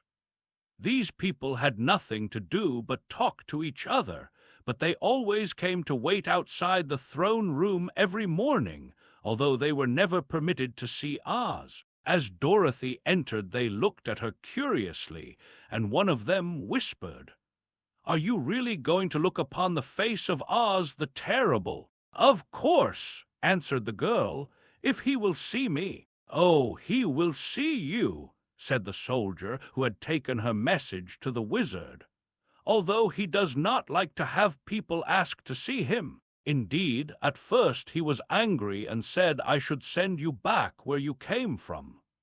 Then he asked me what you looked like, and when I mentioned your silver shoes, he was very much interested. At last I told him about the mark upon your forehead, and he decided he would admit you to his presence." Just then a bell rang, and the green girl said to Dorothy, "That is the signal. You must go into the throne room alone." She opened a little door, and Dorothy walked boldly through and found herself in a wonderful place. It was a big, round room with a high arched roof, and the walls and ceiling and floor were covered with large emeralds set closely together. In the center of the roof was a great light, as bright as the sun, which made the emeralds sparkle in a wonderful manner. But what interested Dorothy most was the big throne of green marble that stood in the middle of the room. It was shaped like a chair and sparkled with gems, as did everything else. In the center of the chair was an enormous head, without a body to support it or any arms or legs whatever. There was no hair upon this head, but it had eyes and a nose and mouth, and was much bigger than the head of the biggest giant. As Dorothy gazed upon this in wonder and fear, the eyes turned slowly and looked at her sharply and steadily. Then the mouth moved, and Dorothy heard a voice say, "I am Oz the Great and Terrible. Who are you, and why do you seek me?" It was not such an awful voice as she had expected to come from the big head. So she took courage and answered, "I am Dorothy, the small and meek. I have come to you for help." The eyes looked at her thoughtfully for a full minute. Then said the voice, "Where did you get the silver shoes?" "I got them from the wicked witch of the East, when my house fell on her and killed her," she replied. "Where did you get the mark upon your forehead?" continued the voice. "That is where the good witch of the North kissed me when she bade me good-bye and sent me to you," said the girl. Again the eyes looked at her sharply, and they saw she was telling the truth. Then Oz asked, "What do you wish me to do?" "Send me back to Kansas, where my Aunt Em and Uncle Henry are," she answered earnestly. "I don't like your country, although it is so beautiful. And I am sure Aunt Em will be dreadfully worried over my being away so long." The eyes winked 3 times, and then they turned up to the ceiling and down to the floor and rolled around so queerly that they seemed to see every part of the room. And at last they looked at Dorothy again. "Why should I do this for you?" asked Oz. "Because you are strong and I am weak, because you are a great wizard and I am only a little girl." "But you were strong enough to kill the wicked witch of the East," said Oz. "That just happened," returned Dorothy simply. "I could not help it." "Well," said the head, "I will give you my answer. You have no right to expect me to send you back to Kansas unless you do something for me in return. In this country, everyone must pay for everything he gets. If you wish me to use my magic power to send you home again, you must do something for me first. Help me, and I will help you." "What must I do?" asked the girl. "Kill the wicked witch of the West," answered Oz. "But I cannot," exclaimed Dorothy, greatly surprised. "You killed the witch of the East, and you wear the silver shoes which bear a powerful charm. There is now but one wicked witch left in all this land, and when you can tell me she is dead, I will send you back to Kansas. But not before." The little girl began to weep. She was so much disappointed, and the eyes winked again and looked upon her anxiously, as if the great Oz felt that she could help him if she would. "I never killed anything willingly," she sobbed. "Even if I wanted to, how could I kill the wicked witch? If you, who are great and terrible, cannot kill her yourself, how do you expect me to do it?" "I do not know," said the head. "But that is my answer, and until the wicked witch dies, you will not see your uncle and aunt again. Remember that the witch is wicked, tremendously wicked, and ought to be killed. Now go, and do not ask to see me again until you have done your task." Sorrowfully, Dorothy left the throne room and went back where the lion and the Scarecrow and the Tin Woodman were waiting to hear what Oz had said to her. "There is no hope for me," she said sadly, "for Oz will not send me home until I have killed the wicked witch of the West, and that I can never do." Her friends were sorry, but could do nothing to help her. So Dorothy went to her own room and lay down on the bed and cried herself to sleep. The next morning, the soldier with the green whiskers came to the Scarecrow and said, "Come with me, for Oz has sent for you." So the Scarecrow followed him and was admitted into the great throne room, where he saw, sitting in the emerald throne, a most lovely lady. She was dressed in green silk gauze and wore upon her flowing green locks a crown of jewels. Growing from her shoulders were wings, gorgeous in color, and so light that they fluttered if the slightest breath of air reached them. When the Scarecrow had bowed, as prettily as his straw stuffing would let him, before this beautiful creature, she looked upon him sweetly and said, "I am Oz, the great and terrible. Who are you, and why do you seek me?" Now the Scarecrow, who had expected to see the great head Dorothy had told him of, was much astonished, but he answered her bravely, "I am only a scarecrow stuffed with straw. Therefore I have no brains, and I come to you praying that you will put brains in my head instead of straw, so that I may become as much a man as any other in your dominions." "Why should I do this for you?" asked the lady. "Because you are wise and powerful, and no one else can help me," answered the Scarecrow.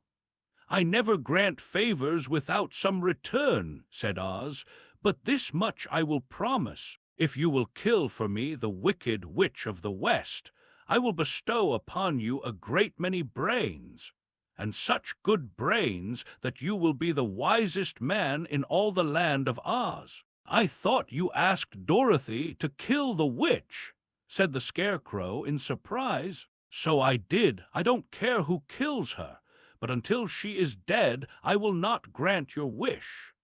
Now go, and do not seek me again until you have earned the brains you so greatly desire." The Scarecrow went sorrowfully back to his friends and told them what Oz had said, and Dorothy was surprised to find that the great wizard was not a head, as she had seen him, but a lovely lady. "All the same," said the Scarecrow, "she needs a heart as much as the Tin Woodman." On the next morning, the soldier with the green whiskers came to the Tin Woodman and said, "Oz has sent for you. Follow me." So the Tin Woodman followed him and came to the great throne room. He did not know whether he would find Oz a lovely lady or a head, but he hoped it would be the lovely lady. "For," he said to himself, If it is the head, I am sure I shall not be given a heart, since a head has no heart of its own and therefore cannot feel for me. But if it is the lovely lady, I shall beg hard for a heart, for all ladies are themselves said to be kindly-hearted. But when the woodman entered the great throne room, he saw neither the head nor the lady, for Oz had taken the shape of a most terrible beast. It was nearly as big as an elephant, and the green throne seemed hardly strong enough to hold its weight. The beast had a head like that of a rhinoceros, only there were 5 eyes in its face. There were 5 long arms growing out of its body, and it also had 5 long, slim legs. Thick, woolly hair covered every part of it, and a more dreadful-looking monster could not be imagined. It was fortunate the Tin Woodman had no heart at that moment, for it would have beat loud and fast from terror. But being only tin, the woodman was not at all afraid, although he was much disappointed. "I am Oz, the great and terrible," spoke the beast, in a voice that was one great roar. "Who are you, and why do you seek me? I am a woodman and made of tin. Therefore I have no heart and cannot love. I pray you to give me a heart, that I may be as other men are." "Why should I do this?" demanded the beast. "Because I ask it, and you alone can grant my request," answered the woodman. Oz gave a low growl at this, but said gruffly, "If you indeed desire a heart, you must earn it." "How?" asked the woodman. "Help Dorothy to kill the wicked witch of the West," replied the beast. "When the witch is dead, come to me, and I will then give you the biggest and kindest and most loving heart in all the land of Oz." So the Tin Woodman was forced to return sorrowfully to his friends and tell them of the terrible beast he had seen. They all wondered greatly at the many forms the great wizard could take upon himself, and the lion said, "If he is a beast when I go to see him, I shall roar my loudest, and so frighten him that he will grant all I ask. And if he is the lovely lady, I shall pretend to spring upon her, and so compel her to do my bidding. And if he is the great head, he will be at my mercy, for I will roll this head all about the room until he promises to give us what we desire. So be of good cheer, my friends, for all will yet be well." The next morning, the soldier with the green whiskers led the lion to the great throne room and bade him enter the presence of Oz. The lion at once passed through the door, and glancing around saw, to his surprise, that before the throne was a ball of fire, so fierce and glowing he could scarcely bear to gaze upon it. His first thought was that Oz had by accident caught on fire and was burning up. But when he tried to go nearer, the heat was so intense that it singed his whiskers, and he crept back tremblingly to a spot nearer the door. Then a low, quiet voice came from the ball of fire, and these were the words it spoke. "I am Oz, the great and terrible. Who are you, and why do you seek me?" And the lion answered, "I am a cowardly lion, afraid of everything. I came to you to beg that you give me courage, so that in reality I may become the king of beasts, as men call me." "Why should I give you courage?"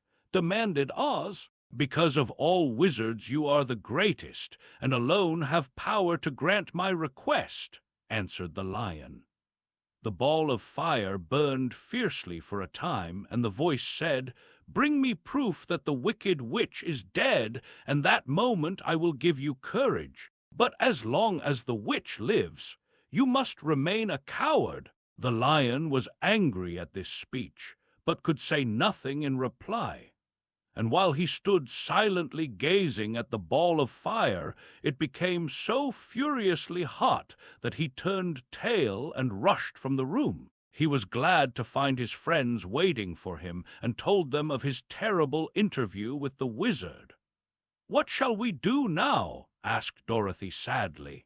"There is only one thing we can do," returned the lion, "and that is to go to the land of the Winkies, seek out the wicked witch, and destroy her." "But suppose we cannot," said the girl. "Then I shall never have courage," declared the lion. "And I shall never have brains," added the Scarecrow. "And I shall never have a heart," spoke the Tin Woodman. "And I shall never see Aunt Em and Uncle Henry," said Dorothy, beginning to cry. "Be careful," cried the green girl. "The tears will fall on your green silk gown and spot it." So Dorothy dried her eyes and said, "I suppose we must try it, but I am sure I do not want to kill anybody, even to see Aunt Em again."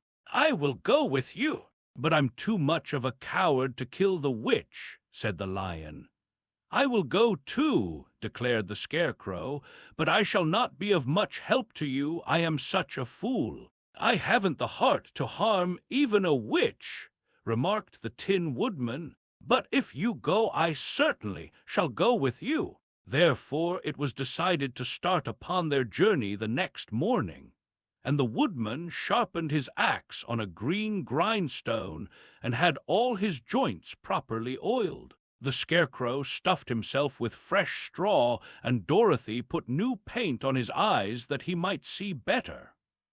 The green girl, who was very kind to them, filled Dorothy's basket with good things to eat, and fastened a little bell around Todo's neck with a green ribbon. They went to bed quite early and slept soundly until daylight, when they were awakened by the crowing of a green cock that lived in the backyard of the palace, and the cackling of a hen that had laid a green egg. Chapter 12. The Search for the Wicked Witch. The soldier with the green whiskers led them through the streets of the Emerald City, until they reached the room where the guardian of the gates lived. This officer unlocked their spectacles to put them back in his great box, and then he politely opened the gate for our friends.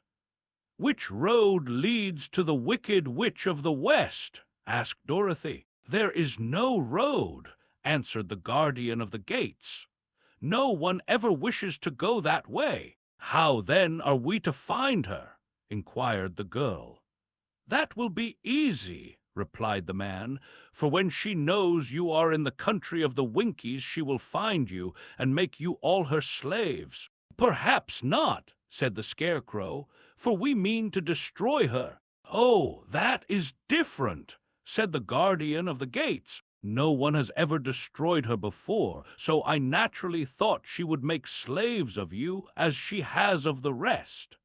But take care, for she is wicked and fierce and may not allow you to destroy her. Keep to the west, where the sun sets, and you cannot fail to find her." They thanked him and bade him good-bye, and turned toward the west, walking over fields of soft grass dotted here and there with daisies and buttercups. Dorothy still wore the pretty silk dress she had put on in the palace, but now, to her surprise, she found it was no longer green, but pure white. The ribbon around Todo's neck had also lost its green color and was as white as Dorothy's dress. The Emerald City was soon left far behind. As they advanced, the ground became rougher and hillier, for there were no farms nor houses in this country of the West, and the ground was untilled. In the afternoon the sun shone hot in their faces, for there were no trees to offer them shade, so that before night Dorothy and Toto and the lion were tired, and lay down upon the grass and fell asleep, with the woodman and the Scarecrow keeping watch. Now the Wicked Witch of the West had but one eye, yet that was as powerful as a telescope and could see everywhere. So, as she sat in the door of her castle, she happened to look around and saw Dorothy lying asleep, with her friends all about her. They were a long distance off, but the Wicked Witch was angry to find them in her country, so she blew upon a silver whistle that hung around her neck. At once there came running to her from all directions a pack of great wolves. They had long legs and fierce eyes and sharp teeth. "Go to those people," said the witch, "and tear them to pieces. Are you not going to make them your slaves?" asked the leader of the wolves. "No," she answered. "One is of tin and one of straw. One is a girl and another a lion.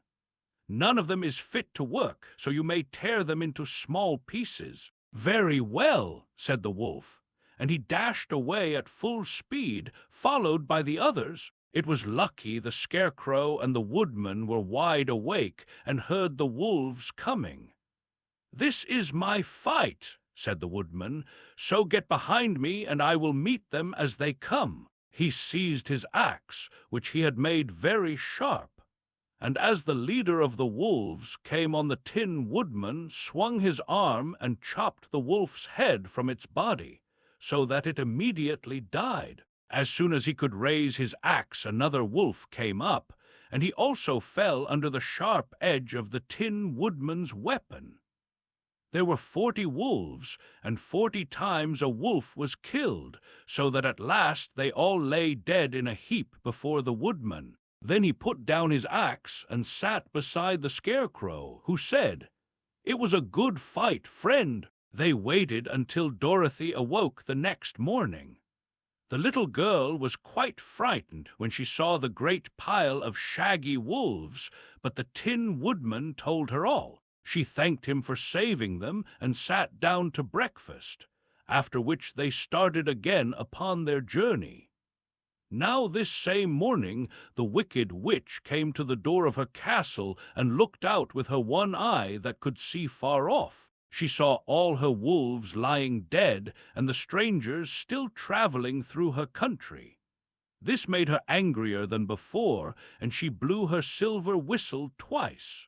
Straightway a great flock of wild crows came flying toward her, enough to darken the sky. And the wicked witch said to the King Crow, "Fly at once to the strangers, peck out their eyes and tear them to pieces." The wild crows flew in one great flock toward Dorothy and her companions. When the little girl saw them coming, she was afraid. But the Scarecrow said, "This is my battle, so lie down beside me and you will not be harmed." So they all lay upon the ground except the Scarecrow, and he stood up and stretched out his arms. And when the crows saw him, they were frightened, as these birds always are by scarecrows, and did not dare to come any nearer. But the King Crow said, "It is only a stuffed man. I will peck his eyes out." The King Crow flew at the Scarecrow, who caught it by the head and twisted its neck until it died. And then another crow flew at him, and the Scarecrow twisted its neck also. There were 40 crows, and 40 times the Scarecrow twisted a neck, until at last all were lying dead beside him. Then he called to his companions to rise, and again they went upon their journey. When the wicked witch looked out again and saw all her crows lying in a heap, she got into a terrible rage and blew 3 times upon her silver whistle. Forthwith there was heard a great buzzing in the air, and a swarm of black bees came flying toward her. "Go to the strangers and sting them to death," commanded the witch, and the bees turned and flew rapidly until they came to where Dorothy and her friends were walking. But the Woodman had seen them coming, and the Scarecrow had decided what to do. "Take out my straw and scatter it over the little girl and the dog and the lion," he said to the Woodman, "and the bees cannot sting them."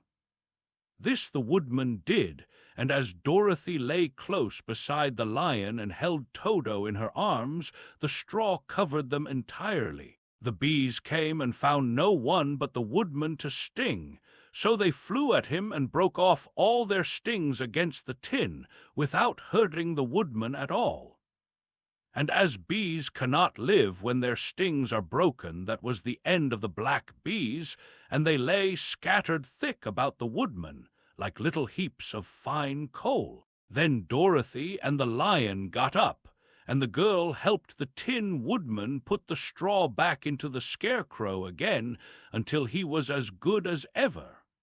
So they started upon their journey once more. The wicked witch was so angry when she saw her black bees in little heaps like fine coal that she stamped her foot and tore her hair and gnashed her teeth. And then she called a dozen of her slaves, who were the Winkies, and gave them sharp spears, telling them to go to the strangers and destroy them. The Winkies were not a brave people, but they had to do as they were told. So they marched away until they came near to Dorothy. Then the lion gave a great roar and sprang towards them, and the poor Winkies were so frightened that they ran back as fast as they could. When they returned to the castle, the wicked witch beat them well with a strap and sent them back to their work, after which she sat down to think what she should do next. She could not understand how all her plans to destroy these strangers had failed, but she was a powerful witch as well as a wicked one, and she soon made up her mind how to act. There was in her cupboard a golden cap with a circle of diamonds and rubies running round it. This golden cap had a charm. Whoever owned it could call 3 times upon the winged monkeys, who would obey any order they were given. But no person could command these strange creatures more than 3 times. Twice already the wicked witch had used the charm of the cap. Once was when she had made the Winkies her slaves and set herself to rule over their country. The winged monkeys had helped her do this. The second time was when she had fought against the great Oz himself and driven him out of the land of the West. The winged monkeys had also helped her in doing this. Only once more could she use this golden cap, for which reason she did not like to do so until all her other powers were exhausted. But now that her fierce wolves and her wild crows and her stinging bees were gone, and her slaves had been scared away by the cowardly lion, she saw there was only one way left to destroy Dorothy and her friends. So the wicked witch took the golden cap from her cupboard and placed it upon her head. Then she stood upon her left foot and said slowly, "Ep-pee, pep-pee, cack-kee." Next she stood upon her right foot and said, "Hillo, hollo, hello." After this she stood upon both feet and cried in a loud voice, "Ziz-zai, zuz-zai, zik." Now the charm began to work. The sky was darkened, and a low rumbling sound was heard in the air. There was a rushing of many wings, a great chattering and laughing, and the sun came out of the dark sky to show the wicked witch surrounded by a crowd of monkeys, each with a pair of immense and powerful wings on his shoulders. One, much bigger than the others, seemed to be their leader. He flew close to the witch and said, "You have called us for the 3rd and last time. What do you command?" "Go to the strangers who are within my land and destroy them all except the lion," said the wicked witch. "Bring that beast to me, for I have a mind to harness him like a horse and make him work." "Your commands shall be obeyed," said the leader. Then, with a great deal of chattering and noise, the winged monkeys flew away to the place where Dorothy and her friends were walking. Some of the monkeys seized the Tin Woodman and carried him through the air until they were over a country thickly covered with sharp rocks. Here they dropped the poor woodman, who fell a great distance to the rocks, where he lay so battered and dented that he could neither move nor groan. Others of the monkeys caught the Scarecrow, and with their long fingers pulled all of the straw out of his clothes and head. They made his hat and boots and clothes into a small bundle and threw it into the top branches of a tall tree. The remaining monkeys threw pieces of stout rope around the lion and wound many coils about his body and head and legs. until he was unable to bite or scratch or struggle in any way. Then they lifted him up and flew away with him to the witch's castle, where he was placed in a small yard with a high iron fence around it, so that he could not escape. But Dorothy they did not harm at all. She stood with Toto in her arms, watching the sad fate of her comrades and thinking it would soon be her turn. The leader of the winged monkeys flew up to her, his long, hairy arms stretched out and his ugly face grinning terribly. But he saw the mark of the good witch's kiss upon her forehead and stopped short, motioning the others not to touch her. "We dare not harm this little girl," he said to them, "for she is protected by the power of good, and that is greater than the power of evil. All we can do is to carry her to the castle of the wicked witch and leave her there." So carefully and gently they lifted Dorothy in their arms and carried her swiftly through the air until they came to the castle, where they set her down upon the front doorstep. Then the leader said to the witch, "We have obeyed you as far as we were able. The Tin Woodman and the Scarecrow are destroyed, and the lion is tied up in your yard. The little girl we dare not harm, nor the dog she carries in her arms. Your power over our band is now ended, and you will never see us again." Then all the winged monkeys, with much laughing and chattering and noise, flew into the air and were soon out of sight. The wicked witch was both surprised and worried when she saw the mark on Dorothy's forehead, for she knew well that neither the winged monkeys nor she herself dare hurt the girl in any way. She looked down at Dorothy's feet, and seeing the silver shoes, began to tremble with fear, for she knew what a powerful charm belonged to them. At first the witch was tempted to run away from Dorothy, but she happened to look into the child's eyes and saw how simple the soul behind them was, and that the little girl did not know of the wonderful power the silver shoes gave her. So the wicked witch laughed to herself and thought, "I can still make her my slave, for she does not know how to use her power."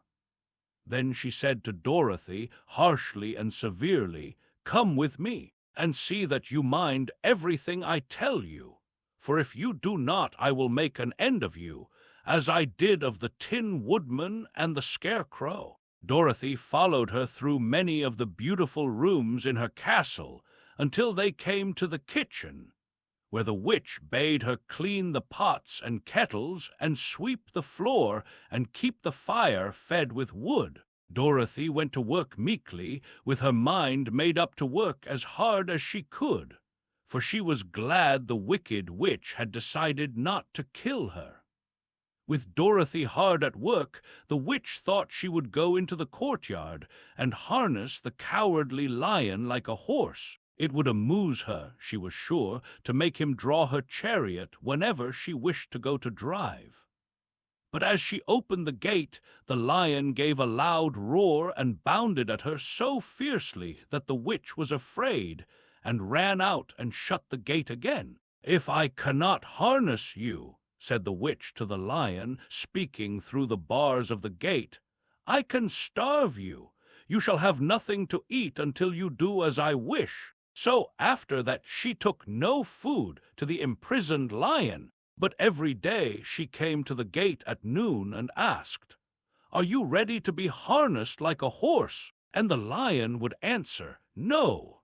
If you come in this yard, I will bite you." The reason the lion did not have to do as the witch wished was that every night, while the woman was asleep, Dorothy carried him food from the cupboard. After he had eaten, he would lie down on his bed of straw, and Dorothy would lie beside him and put her head on his soft, shaggy mane, while they talked of their troubles and tried to plan some way to escape. But they could find no way to get out of the castle, for it was constantly guarded by the yellow Winkies, who were the slaves of the wicked witch and too afraid of her not to do as she told them. The girl had to work hard during the day, and often the witch threatened to beat her with the same old umbrella she always carried in her hand.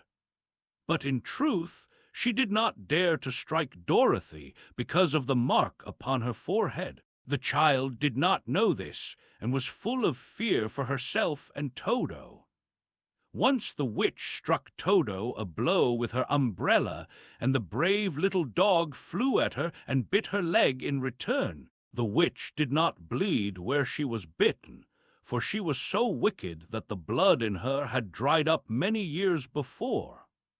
Dorothy's life became very sad as she grew to understand that it would be harder than ever to get back to Kansas and Aunt Em again. Sometimes she would cry bitterly for hours, with Toto sitting at her feet and looking into her face, whining dismally to show how sorry he was for his little mistress.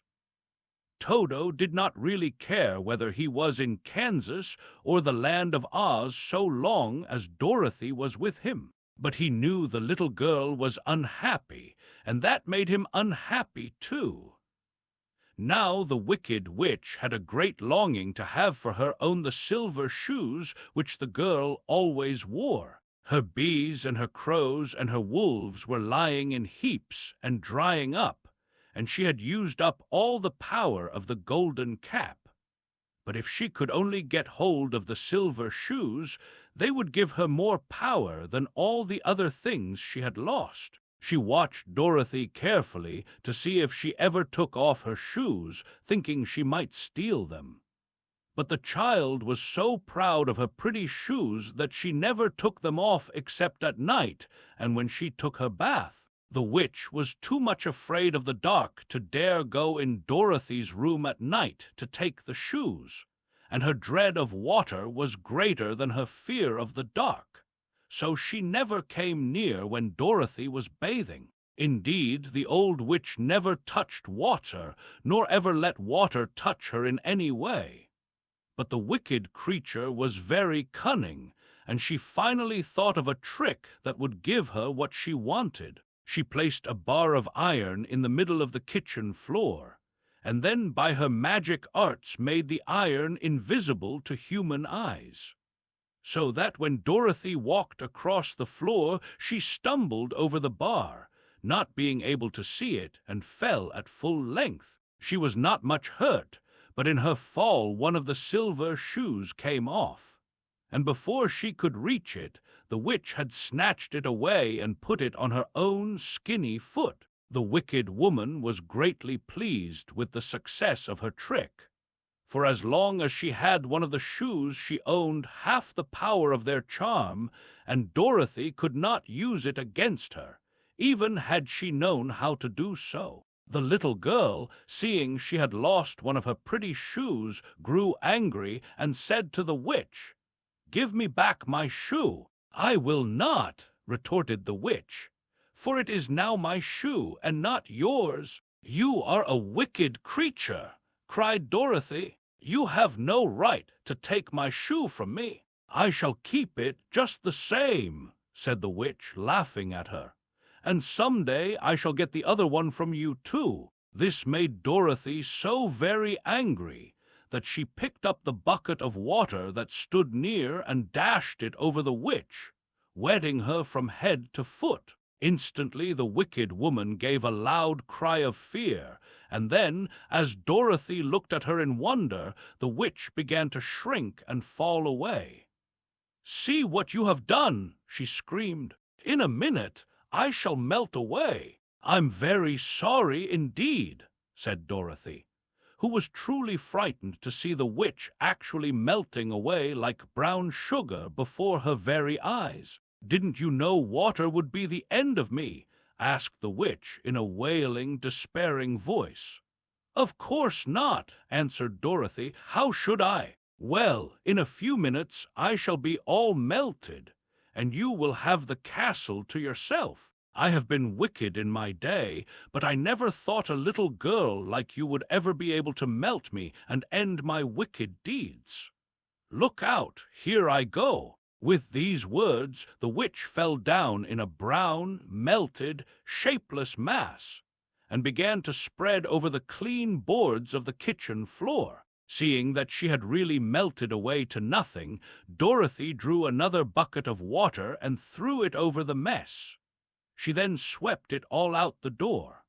After picking out the silver shoe, which was all that was left of the old woman, she cleaned and dried it with a cloth and put it on her foot again. Then, being at last free to do as she chose, she ran out to the courtyard to tell the lion that the wicked witch of the West had come to an end, and that they were no longer prisoners in a strange land. Chapter 13. The Rescue. The cowardly lion was much pleased to hear that the wicked witch had been melted by a bucket of water, and Dorothy at once unlocked the gate of his prison and set him free. They went in together to the castle, where Dorothy's first act was to call all the Winkies together and tell them that they were no longer slaves. There was great rejoicing among the yellow Winkies, for they had been made to work hard during many years for the wicked witch, who had always treated them with great cruelty. They kept this day as a holiday then and ever after, and spent the time in feasting and dancing. "If our friends, the Scarecrow and the Tin Woodman, were only with us," said the lion, "I should be quite happy." "Don't you suppose we could rescue them?" asked the girl anxiously. "We can try," answered the lion. So they called the yellow Winkies and asked them if they would help to rescue their friends, and the Winkies said that they would be delighted to do all in their power for Dorothy, who had set them free from bondage. So she chose a number of the Winkies who looked as if they knew the most, and they all started away. They traveled that day and part of the next until they came to the rocky plain where the Tin Woodman lay, all battered and bent. His axe was near him, but the blade was rusted and the handle broken off short. The Winkies lifted him tenderly in their arms and carried him back to the yellow castle again, Dorothy shedding a few tears by the way at the sad plight of her old friend, and the lion looking sober and sorry. When they reached the castle, Dorothy said to the Winkies, "Are any of your people tinsmiths?" "Oh, yes, some of us are very good tinsmiths," they told her. "Then bring them to me," she said. And when the tinsmiths came, bringing with them all their tools in baskets, she inquired, "Can you straighten out those dents in the Tin Woodman and bend him back into shape again, and solder him together where he is broken?" The tinsmiths looked the woodman over carefully, and then answered that they thought they could mend him so he would be as good as ever. So they set to work in one of the big yellow rooms of the castle and worked for 3 days and 4 nights, hammering and twisting and bending and soldering and polishing and pounding at the legs and body and head of the Tin Woodman, until at last he was straightened out into his old form, and his joints worked as well as ever. To be sure, there were several patches on him, but the tinsmiths did a good job, and as the woodman was not a vain man, he did not mind the patches at all. When, at last, he walked into Dorothy's room and thanked her for rescuing him, he was so pleased that he wept tears of joy, and Dorothy had to wipe every tear carefully from his face with her apron, so his joints would not be rusted. At the same time, her own tears fell thick and fast at the joy of meeting her old friend again, and these tears did not need to be wiped away. As for the lion, he wiped his eyes so often with the tip of his tail that it became quite wet, and he was obliged to go out into the courtyard and hold it in the sun till it dried. "If we only had the Scarecrow with us again," said the Tin Woodman, when Dorothy had finished telling him everything that had happened, "I should be quite happy." "We must try to find him," said the girl. So she called the Winkies to help her, and they walked all that day and part of the next, until they came to the tall tree in the branches of which the winged monkeys had tossed the Scarecrow's clothes. It was a very tall tree, and the trunk was so smooth that no one could climb it. But the Woodman said at once, "I'll chop it down, and then we can get the Scarecrow's clothes." Now, while the tinsmiths had been at work mending the Woodman himself, another of the Winkies, who was a goldsmith, had made an axe handle of solid gold and fitted it to the Woodman's axe, instead of the old broken handle. Others polished the blade until all the rust was removed and it glistened like burnished silver. As soon as he had spoken, the Tin Woodman began to chop, and in a short time the tree fell over with a crash, whereupon the Scarecrow's clothes fell out of the branches and rolled off on the ground. Dorothy picked them up and had the Winkies carry them back to the castle, where they were stuffed with nice, clean straw, and behold! Here was the Scarecrow, as good as ever, thanking them over and over again for saving him. Now that they were reunited, Dorothy and her friends spent a few happy days at the Yellow Castle, where they found everything they needed to make them comfortable. But one day the girl thought of Aunt Em and said, "We must go back to Oz and claim his promise." "Yes," said the Woodman, "at last I shall get my heart, and I shall get my brains," added the Scarecrow joyfully. "And I shall get my courage," said the Lion thoughtfully. "And I shall get back to Kansas," cried Dorothy, clapping her hands. "Oh, let us start for the Emerald City tomorrow." This they decided to do. The next day they called the Winkies together and bade them goodbye. The Winkies were sorry to have them go, and they had grown so fond of the Tin Woodman that they begged him to stay and rule over them and the Yellow Land of the West. Finding they were determined to go, the Winkies gave Toto and the Lion each a golden collar. And to Dorothy they presented a beautiful bracelet studded with diamonds, and to the Scarecrow they gave a gold-headed walking stick to keep him from stumbling. And to the Tin Woodman they offered a silver oil can, inlaid with gold and set with precious jewels. Every one of the travelers made the Winkies a pretty speech in return, and all shook hands with them until their arms ached.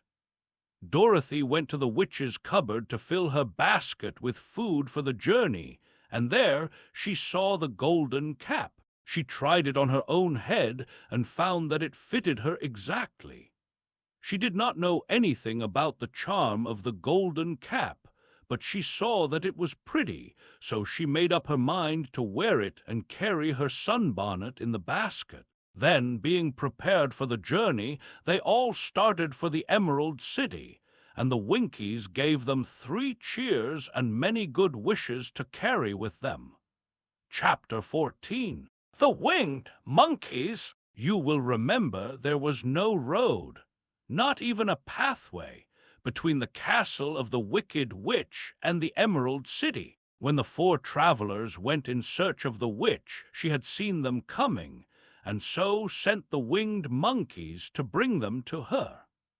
It was much harder to find their way back through the big fields of buttercups and yellow daisies than it was being carried. They knew, of course, they must go straight east toward the rising sun, and they started off in the right way. But at noon, when the sun was over their heads, they did not know which was east and which was west, and that was the reason they were lost in the great fields. They kept on walking, however, and at night the moon came out and shone brightly.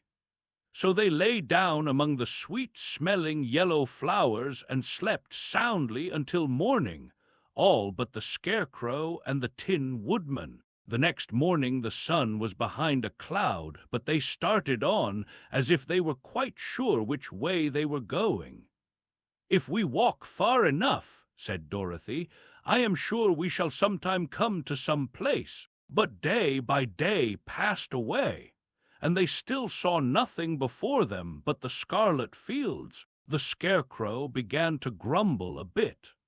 "We have surely lost our way," he said, "and unless we find it again in time to reach the Emerald City, I shall never get my brains." "Nor I my heart," declared the Tin Woodman. "It seems to me I can scarcely wait till I get to Oz, and you must admit this is a very long journey." "You see," said the Cowardly Lion with a whimper, "I haven't the courage to keep tramping forever without getting anywhere at all." Then Dorothy lost heart. She sat down on the grass and looked at her companions, and they sat down and looked at her.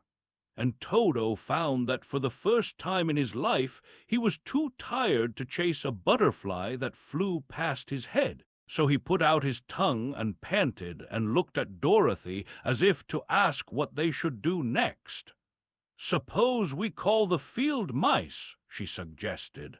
"They could probably tell us the way to the Emerald City." "To be sure they could," cried the Scarecrow. "Why didn't we think of that before?" Dorothy blew the little whistle she had always carried about her neck since the Queen of the Mice had given it to her.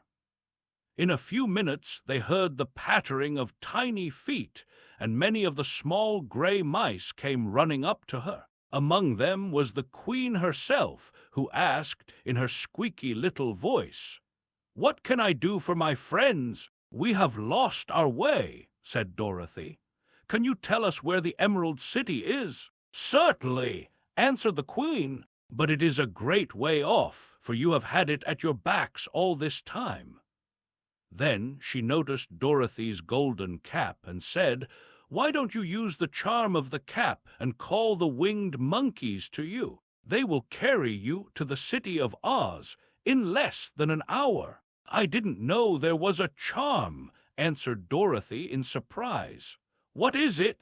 "It is written inside the golden cap," replied the Queen of the Mice. "But if you are going to call the winged monkeys, we must run away, for they are full of mischief and think it great fun to plague us." "Won't they hurt me?" asked the girl anxiously. "Oh, no, they must obey the wearer of the cap. Goodbye," and she scampered out of sight, with all the mice hurrying after her. Dorothy looked inside the golden cap and saw some words written upon the lining. These, she thought, must be the charm, so she read the directions carefully and put the cap upon her head. "Epi pepi cac key," she said, standing on her left foot. "What did you say?" asked the Scarecrow, who did not know what she was doing. "Hillo, hollo, hello," Dorothy went on, standing this time on her right foot. "Hello," replied the Tin Woodman calmly. "Ziz-zai, zuz-zai, zik," said Dorothy, who was now standing on both feet. This ended the saying of the charm, and they heard a great chattering and flapping of wings as the band of winged monkeys flew up to them. The king bowed low before Dorothy and asked, "What is your command?" "We wish to go to the Emerald City," said the child, "and we have lost our way." "We will carry you," replied the king. And no sooner had he spoken than two of the monkeys caught Dorothy in their arms and flew away with her. Others took the Scarecrow and the Woodman and the Lion, and one little monkey seized Toto and flew after them, although the dog tried hard to bite him. The Scarecrow and the Tin Woodman were rather frightened at first, for they remembered how badly the winged monkeys had treated them before. But they saw that no harm was intended, so they rode through the air quite cheerfully and had a fine time looking at the pretty gardens and woods far below them. Dorothy found herself riding easily between two of the biggest monkeys, one of them the king himself. They had made a chair of their hands and were careful not to hurt her. "Why do you have to obey the charm of the golden cap?" she asked. "That is a long story," answered the king with a winged laugh. "But as we have a long journey before us, I will pass the time by telling you about it if you wish." "I shall be glad to hear it," she replied. "Once," began the leader, "we were a free people, living happily in the great forest, flying from tree to tree, eating nuts and fruit, and doing just as we pleased without calling anybody master. Perhaps some of us were rather too full of mischief at times, flying down to pull the tails of the animals that had no wings, chasing birds, and throwing nuts at the people who walked in the forest. But we were careless and happy and full of fun, and enjoyed every minute of the day. This was many years ago, long before Oz came out of the clouds to rule over this land. There lived here then, away at the north, a beautiful princess who was also a powerful sorceress. All her magic was used to help the people, and she was never known to hurt anyone who was good. Her name was Gayelette, and she lived in a handsome palace built from great blocks of ruby. Everyone loved her, but her greatest sorrow was that she could find no one to love in return, since all the men were much too stupid and ugly to mate with one so beautiful and wise. At last, however, she found a boy who was handsome and manly, and wise beyond his years. Gayelette made up her mind that, when he grew to be a man, she would make him her husband. So she took him to her ruby palace, and used all her magic powers to make him as strong and good and lovely as any woman could wish. When he grew to manhood, Quelala, as he was called, was said to be the best and wisest man in all the land, while his manly beauty was so great that Gayelette loved him dearly, and hastened to make everything ready for the wedding. My grandfather was at that time the king of the winged monkeys, which lived in the forest near Gayelette's palace, and the old fellow loved a joke better than a good dinner. One day, just before the wedding, my grandfather was flying out with his band when he saw Quelala walking beside the river. He was dressed in a rich costume of pink silk and purple velvet, and my grandfather thought he would see what he could do. At his word, the band flew down and seized Quelala, carried him in their arms until they were over the middle of the river, and then dropped him into the water. "Swim out, my fine fellow," cried my grandfather, "and see if the water has spotted your clothes." Quelala was much too wise not to swim, and he was not in the least spoiled by all his good fortune. He laughed when he came to the top of the water and swam in to shore. But when Gayelette came running out to him, she found his silks and velvet all ruined by the river. The princess was angry, and she knew, of course, who did it. She had all the winged monkeys brought before her, and she said at first that their wings should be tied, and they should be treated as they had treated Quelala, and dropped in the river. But my grandfather pleaded hard, for he knew the monkeys would drown in the river with their wings tied, and Quelala said a kind word for them also, so that Gayelette finally spared them, on condition that the winged monkeys should ever after do 3 times the bidding of the owner of the golden cap. This cap had been made for a wedding present to Quelala, and it is said to have cost the princess half her kingdom. Of course, my grandfather and all the other monkeys at once agreed to the condition, and that is how it happens that we are 3 times the slaves of the owner of the golden cap, whosoever he may be. "And what became of them?" asked Dorothy, who had been greatly interested in the story. "Quelala being the first owner of the golden cap," replied the monkey. "He was the first to lay his wishes upon us. As his bride could not bear the sight of us, he called us all to him in the forest after he had married her, and ordered us always to keep where she could never again set eyes on a winged monkey, which we were glad to do, for we were all afraid of her. This was all we ever had to do until the golden cap fell into the hands of the wicked witch of the West, who made us enslave the Winkies, and afterward drive Oz himself out of the land of the West. Now the golden cap is yours, and 3 times you have the right to lay your wishes upon us." As the Monkey King finished his story, Dorothy looked down and saw the green, shining walls of the Emerald City before them. She wondered at the rapid flight of the monkeys, but was glad the journey was over. The strange creatures set the travelers down carefully before the gate of the city. The king bowed low to Dorothy and then flew swiftly away, followed by all his band. "That was a good ride," said the little girl.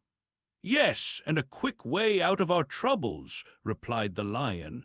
"How lucky it was you brought away that wonderful cap." Chapter 15. The Discovery of Oz, the Terrible. The 4 travelers walked up to the great gate of Emerald City and rang the bell. After ringing several times, it was opened by the same guardian of the gates they had met before. "What, are you back again?" he asked in surprise. "Do you not see us?" answered the Scarecrow. "But I thought you had gone to visit the Wicked Witch of the West." "We did visit her," said the Scarecrow. "And she let you go again?" asked the man in wonder. "She could not help it, for she is melted," explained the Scarecrow. "Melted? Well, that is good news indeed," said the man. "Who melted her?" "It was Dorothy," said the lion gravely. "Good gracious!" exclaimed the man, and he bowed very low indeed before her. Then he led them into his little room and locked the spectacles from the great box on all their eyes, just as he had done before.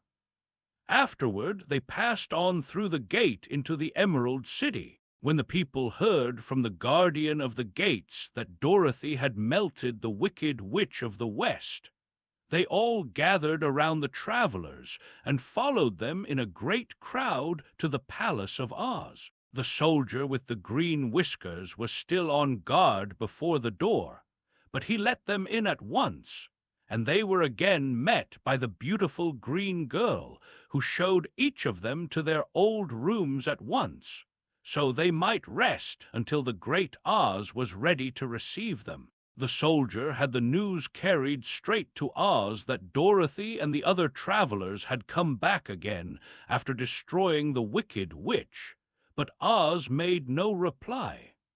They thought the great wizard would send for them at once, but he did not. They had no word from him the next day, nor the next, nor the next.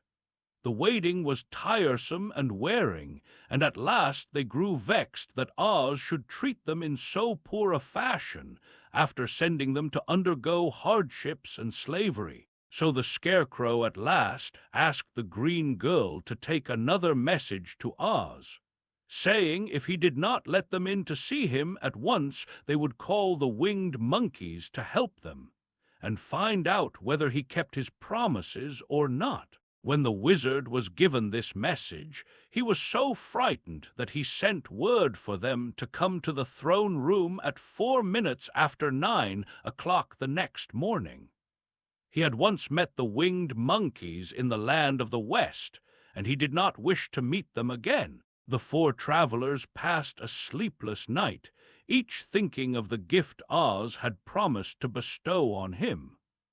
Dorothy fell asleep only once, and then she dreamed she was in Kansas, where Aunt Em was telling her how glad she was to have her little girl at home again. Promptly at 9 o'clock the next morning, the green-whiskered soldier came to them, and 4 minutes later they all went into the throne room of the great Oz.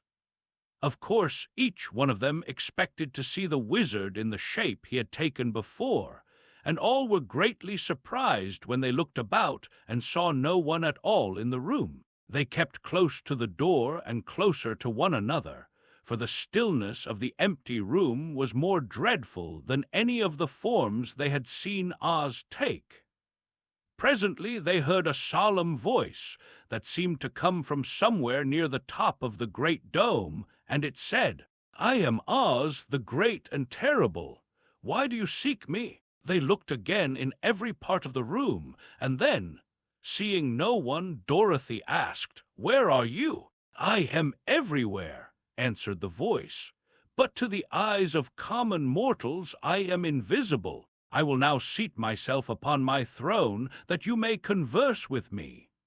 Indeed, the voice seemed just then to come straight from the throne itself.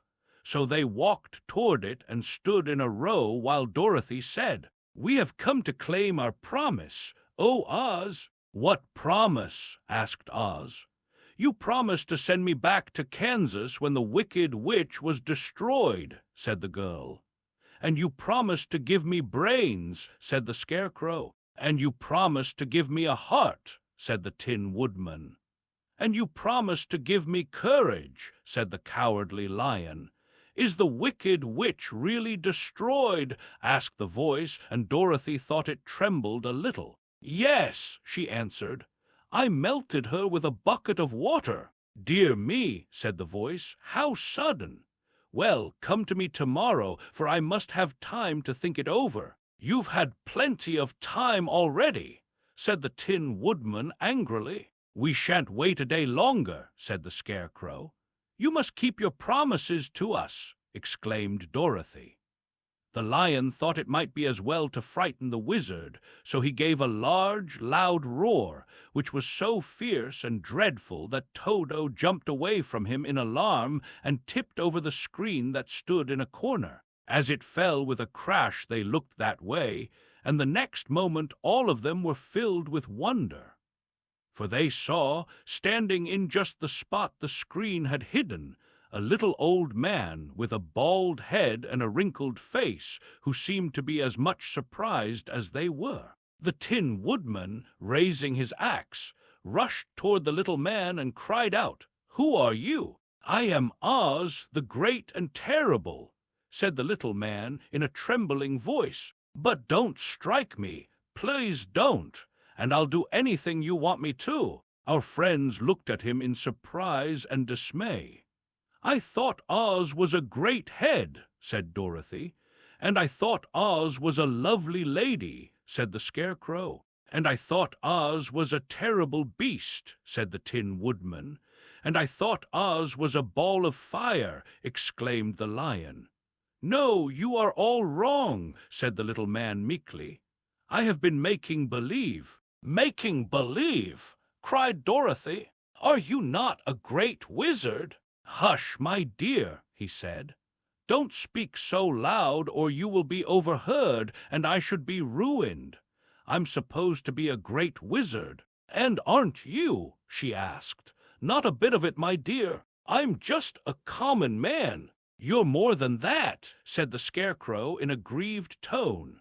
"You're a humbug." "Exactly so," declared the little man, rubbing his hands together as if it pleased him. "I am a humbug." "But this is terrible," said the Tin Woodman.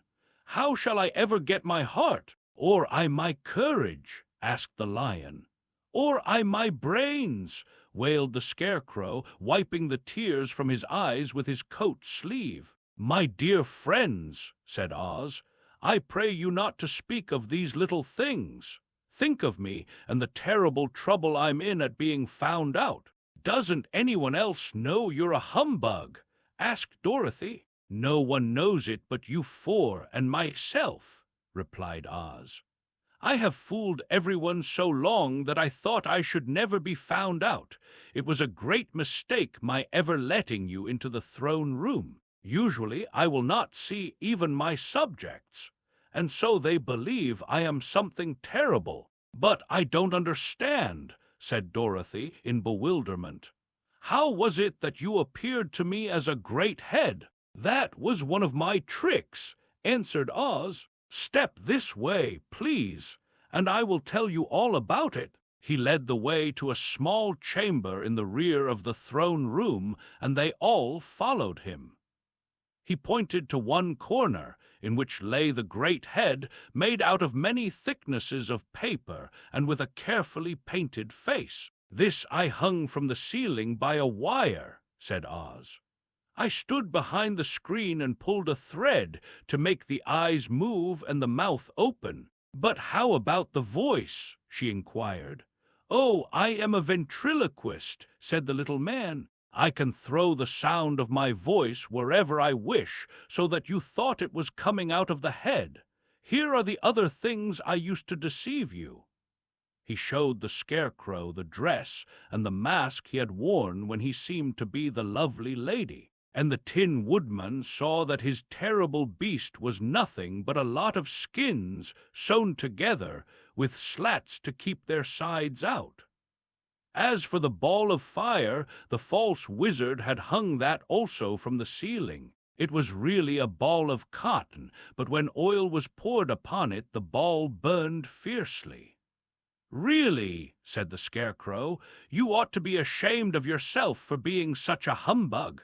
I certainly am," answered the little man sorrowfully, "but it was the only thing I could do.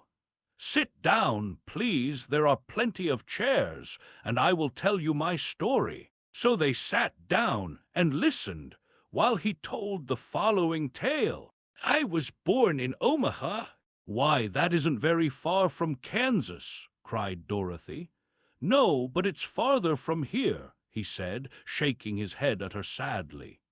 "When I grew up, I became a ventriloquist, and at that I was very well trained by a great master. I can imitate any kind of a bird or beast." Here he mewed so like a kitten that Toto pricked up his ears and looked everywhere to see where she was. "After a time," continued Oz, "I tired of that and became a balloonist." "What is that?" asked Dorothy. "A man who goes up in a balloon on circus day so as to draw a crowd of people together and get them to pay to see the circus," he explained. "Oh," she said, "I know. Well, one day I went up in a balloon and the ropes got twisted so that I couldn't come down again. It went way up above the clouds, so far that a current of air struck it and carried it many, many miles away. For a day and a night I traveled through the air, and on the morning of the second day I awoke and found the balloon floating over a strange and beautiful country. It came down gradually, and I was not hurt a bit. But I found myself in the midst of a strange people who, seeing me come from the clouds, thought I was a great wizard. Of course, I let them think so, because they were afraid of me and promised to do anything I wished them to. Just to amuse myself and keep the good people busy, I ordered them to build this city and my palace, and they did it all willingly and well. Then I thought, as the country was so green and beautiful, I would call it the Emerald City. And to make the name fit better, I put green spectacles on all the people, so that everything they saw was green." "But isn't everything here green?"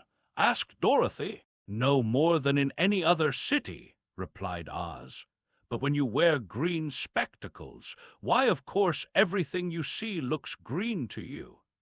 The Emerald City was built a great many years ago, for I was a young man when the balloon brought me here, and I am a very old man now. But my people have worn green glasses on their eyes so long that most of them think it really is an Emerald City.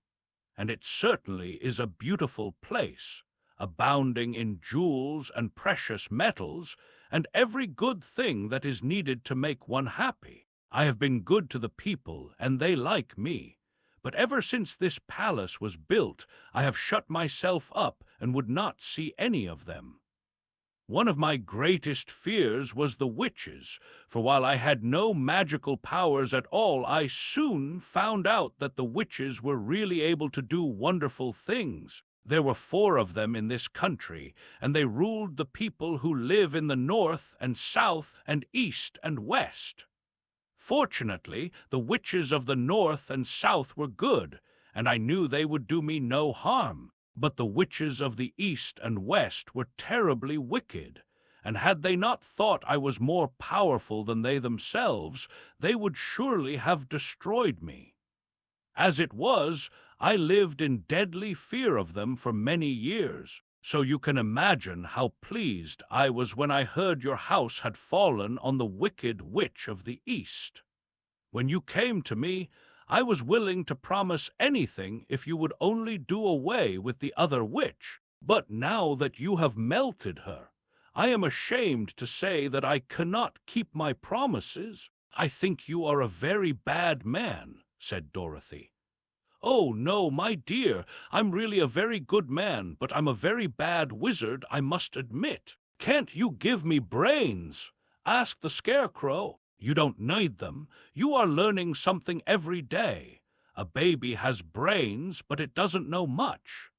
Experience is the only thing that brings knowledge, and the longer you are on Earth, the more experience you are sure to get." "That may all be true," said the Scarecrow, "but I shall be very unhappy unless you give me brains." The false wizard looked at him carefully. "Well," he said with a sigh, "I'm not much of a magician, as I said, but if you will come to me tomorrow morning, I will stuff your head with brains.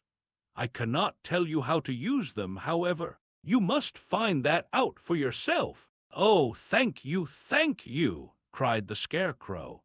"I'll find a way to use them, never fear." "But how about my courage?" asked the Lion anxiously. "You have plenty of courage, I am sure," answered Oz. "All you need is confidence in yourself. There is no living thing that is not afraid when it faces danger. The true courage is in facing danger when you are afraid, and that kind of courage you have in plenty." "Perhaps I have, but I'm scared just the same," said the Lion. "I shall really be very unhappy unless you give me the sort of courage that makes one forget he is afraid." "Very well, I will give you that sort of courage tomorrow," replied Oz. "How about my heart?" asked the Tin Woodman. "Why, as for that," answered Oz, "I think you are wrong to want a heart. It makes most people unhappy. If you only knew it, you are in luck not to have a heart." "That must be a matter of opinion," said the Tin Woodman. "For my part, I will bear all the unhappiness without a murmur, if you will give me the heart." "Very well," answered Oz meekly. "Come to me tomorrow, and you shall have a heart. I have played wizard for so many years that I may as well continue the part a little longer." "And now," said Dorothy, "how am I to get back to Kansas?" "We shall have to think about that," replied the little man. "Give me 2 or 3 days to consider the matter, and I'll try to find a way to carry you over the desert. In the meantime, you shall all be treated as my guests, and while you live in the palace, my people will wait upon you and obey your slightest wish. There is only one thing I ask in return for my help, such as it is. You must keep my secret and tell no one I am a humbug." They agreed to say nothing of what they had learned, and went back to their rooms in high spirits. Even Dorothy had hope that the great and terrible humbug, as she called him, would find a way to send her back to Kansas, and if he did, she was willing to forgive him everything. Chapter 16. The Magic Art of the Great Humbug. Next morning the Scarecrow said to his friends, "Congratulate me. I am going to Oz to get my brains at last. When I return, I shall be as other men are." "I have always liked you as you were," said Dorothy simply. "It is kind of you to like a scarecrow," he replied. "But surely you will think more of me when you hear the splendid thoughts my new brain is going to turn out." Then he said goodbye to them all in a cheerful voice and went to the throne room, where he rapped upon the door. "Come in," said Oz. The Scarecrow went in and found the little man sitting down by the window, engaged in deep thought. "I have come for my brains," remarked the Scarecrow a little uneasily. "Oh, yes. Sit down in that chair, please," replied Oz.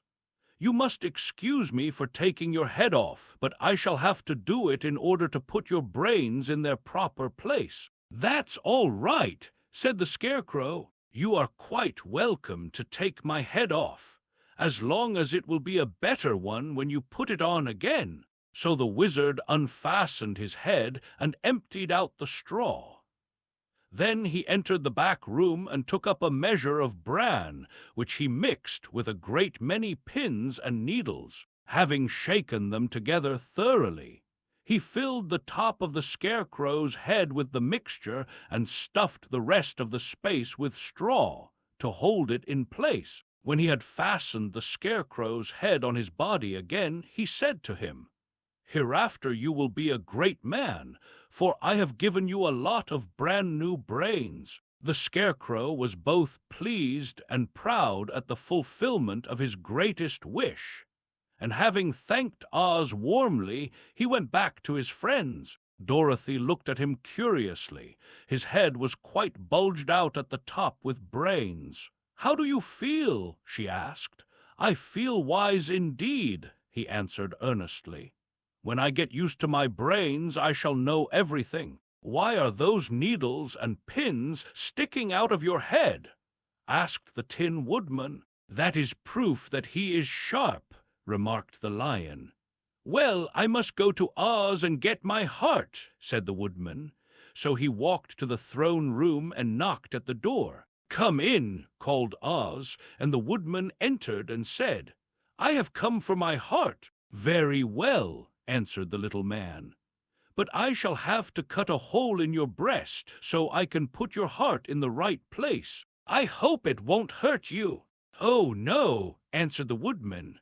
"I shall not feel it at all." So Oz brought a pair of tinsmith's shears and cut a small, square hole in the left side of the Tin Woodman's breast. Then, going to a chest of drawers, he took out a pretty heart made entirely of silk and stuffed with sawdust. "Isn't it a beauty?" he asked. "It is, indeed," replied the Woodman, who was greatly pleased. "But is it a kind heart?" "Oh, very," answered Oz. He put the heart in the Woodman's breast and then replaced the square of tin, soldering it neatly together where it had been cut. "There," said he, "now you have a heart that any man might be proud of.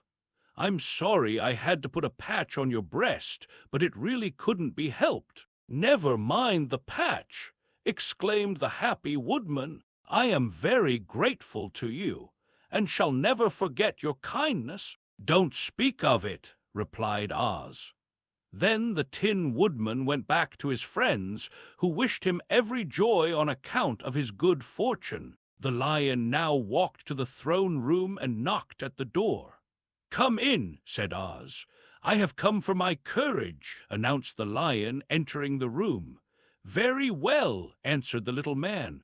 "I will get it for you." He went to a cupboard, and reaching up to a high shelf, took down a square green bottle, the contents of which he poured into a green gold dish, beautifully carved. Placing this before the cowardly Lion, who sniffed at it as if he did not like it, the wizard said, "Drink." "What is it?" asked the Lion.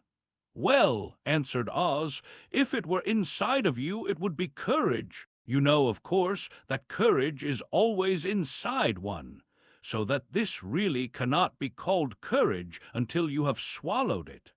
Therefore, I advise you to drink it as soon as possible." The Lion hesitated no longer, but drank till the dish was empty. "How do you feel now?" asked Oz.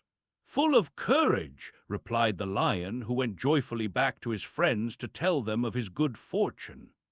Oz, left to himself, smiled to think of his success in giving the Scarecrow and the Tin Woodman and the Lion exactly what they thought they wanted. "How can I help being a humbug," he said, "when all these people make me do things that everybody knows can't be done?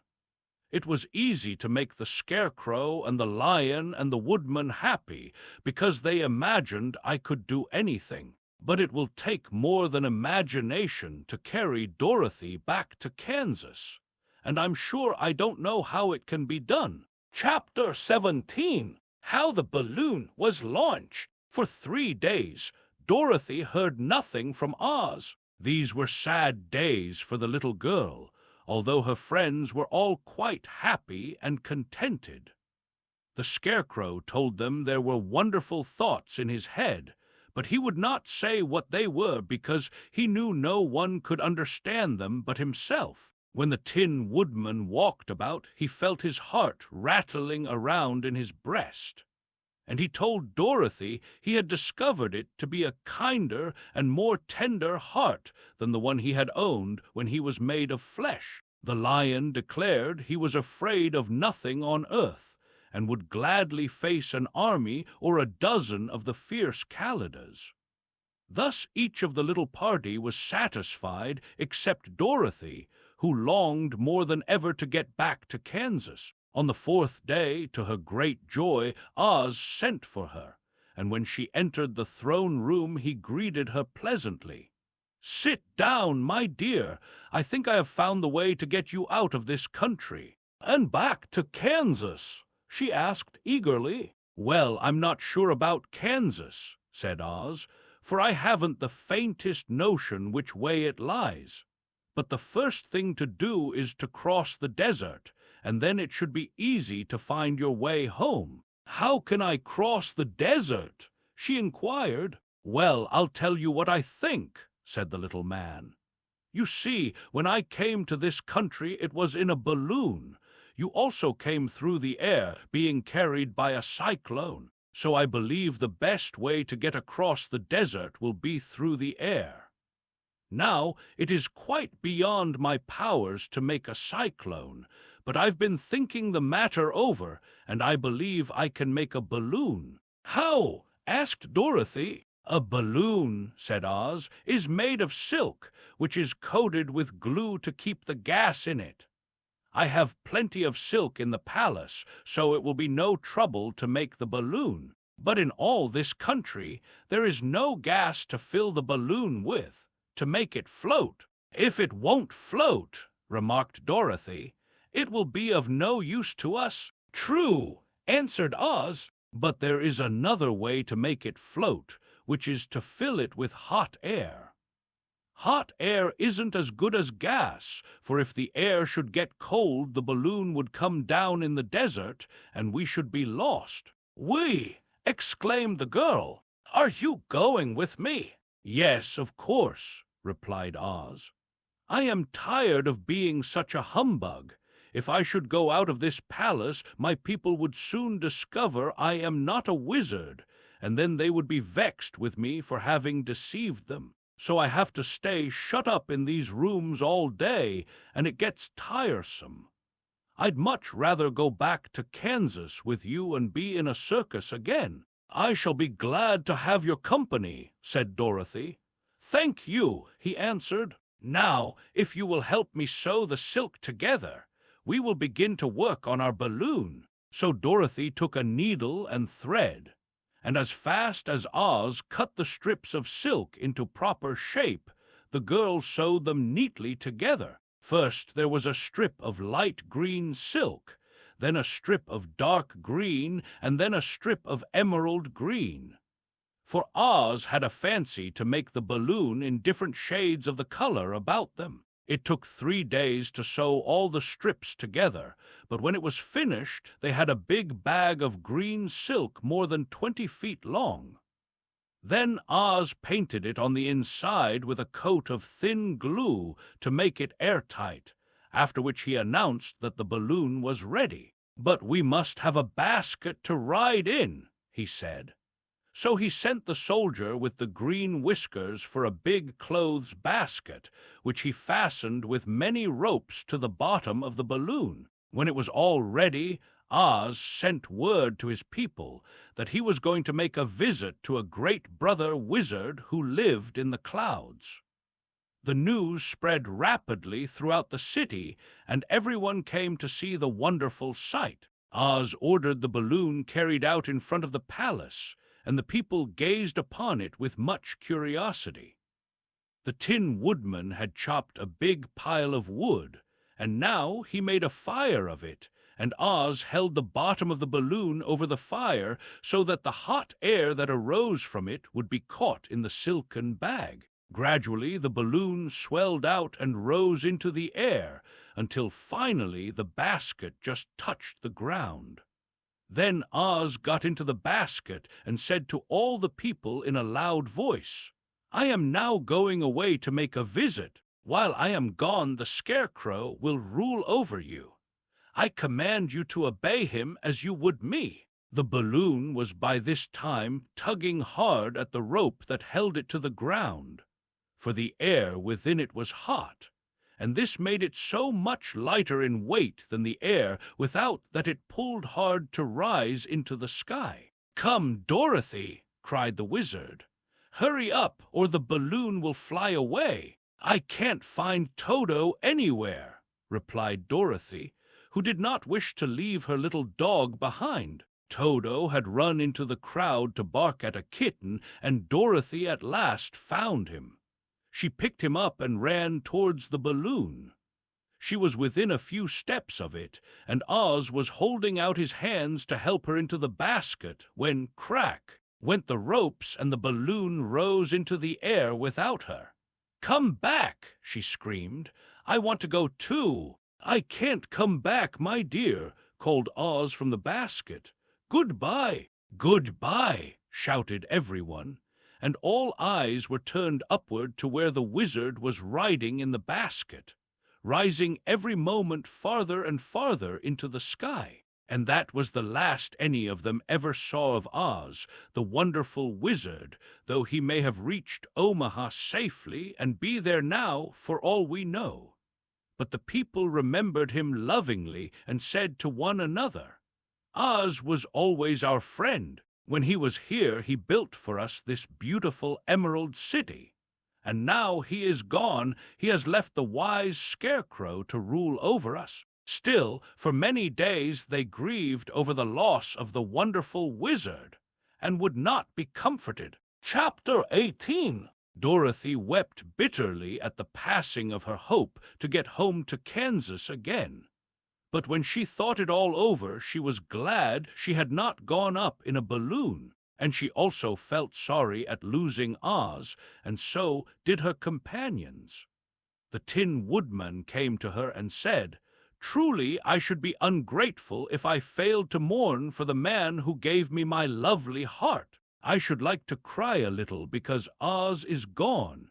If you will kindly wipe away my tears, so that I shall not rust." "With pleasure," she answered, and brought a towel at once. Then the Tin Woodman wept for several minutes, and she watched the tears carefully and wiped them away with the towel. When he had finished, he thanked her kindly and oiled himself thoroughly with his jeweled oil can to guard against mishap. The Scarecrow was now the ruler of the Emerald City, and although he was not a wizard, the people were proud of him. "For," they said, "there is not another city in all the world that is ruled by a stuffed man." And so far as they knew, they were quite right. The morning after the balloon had gone up with Oz, the four travelers met in the throne room and talked matters over. The Scarecrow sat in the big throne, and the others stood respectfully before him. "We are not so unlucky," said the new ruler, "for this palace and the Emerald City belong to us, and we can do just as we please. When I remember that a short time ago I was up on a pole in a farmer's cornfield, and that now I am the ruler of this beautiful city, I am quite satisfied with my lot." "I also," said the Tin Woodman, "am well pleased with my new heart, and really, that was the only thing I wished in all the world. For my part, I am content in knowing I am as brave as any beast that ever lived, if not braver," said the Lion modestly. "If Dorothy would only be contented to live in the Emerald City," continued the Scarecrow, "we might all be happy together." "But I don't want to live here," cried Dorothy. "I want to go to Kansas and live with Aunt Em and Uncle Henry." "Well, then, what can be done?" inquired the Woodman. The Scarecrow decided to think, and he thought so hard that the pins and needles began to stick out of his brains. Finally, he said, "Why not call the winged monkeys and ask them to carry you over the desert?" "I never thought of that," said Dorothy joyfully. It's just the thing. I'll go at once for the golden cap." When she brought it into the throne room, she spoke the magic words, and soon the band of winged monkeys flew in through the open window and stood beside her. "This is the second time you have called us," said the Monkey King, bowing before the little girl. "What do you wish?" "I want you to fly with me to Kansas," said Dorothy, but the Monkey King shook his head. "That cannot be done," he said. "We belong to this country alone and cannot leave it. There has never been a winged monkey in Kansas yet, and I suppose there never will be, for they don't belong there. We shall be glad to serve you in any way in our power, but we cannot cross the desert. Goodbye!" And with another bow, the Monkey King spread his wings and flew away through the window, followed by all his band. Dorothy was ready to cry with disappointment. "I have wasted the charm of the golden cap to no purpose," she said, "for the winged monkeys cannot help me." "It is certainly too bad," said the tender-hearted woodman. The Scarecrow was thinking again, and his head bulged out so horribly that Dorothy feared it would burst. "Let us call in the soldier with the green whiskers," he said, "and ask his advice." So the soldier was summoned and entered the throne room timidly. For while Oz was alive, he never was allowed to come farther than the door. "This little girl," said the Scarecrow to the soldier, "wishes to cross the desert. How can she do so?" "I cannot tell," answered the soldier, "for nobody has ever crossed the desert unless it is Oz himself. Is there no one who can help me?" asked Dorothy earnestly. "Glinda might," he suggested. "Who is Glinda?" inquired the Scarecrow. "The Witch of the South. She is the most powerful of all the witches and rules over the Quadlings. Besides, her castle stands on the edge of the desert, so she may know a way to cross it." "Glinda is a good witch, isn't she?" asked the child. "The Quadlings think she is good," said the soldier, "and she is kind to everyone. I have heard that Glinda is a beautiful woman who knows how to keep young in spite of the many years she has lived." "How can I get to her castle?" asked Dorothy. "The road is straight to the south," he answered, "but it is said to be full of dangers to travelers. There are wild beasts in the woods and a race of queer men who do not like strangers to cross their country. For this reason, none of the Quadlings ever come to the Emerald City." The soldier then left them, and the Scarecrow said, "It seems, in spite of dangers, that the best thing Dorothy can do is to travel to the land of the South and ask Glinda to help her. For, of course, if Dorothy stays here, she will never get back to Kansas." "You must have been thinking again," remarked the Tin Woodman. "I have," said the Scarecrow. "I shall go with Dorothy," declared the Lion, "for I am tired of your city and long for the woods and the country again. I am really a wild beast, you know. Besides, Dorothy will need someone to protect her." "That is true," agreed the Woodman. "My axe may be of service to her, so I also will go with her to the land of the South." "When shall we start?" asked the Scarecrow. "Are you going?" they asked in surprise. "Certainly. If it wasn't for Dorothy, I should never have had brains. She lifted me from the pole in the cornfield and brought me to the Emerald City. So my good luck is all due to her, and I shall never leave her until she starts back to Kansas for good and all." "Thank you," said Dorothy gratefully.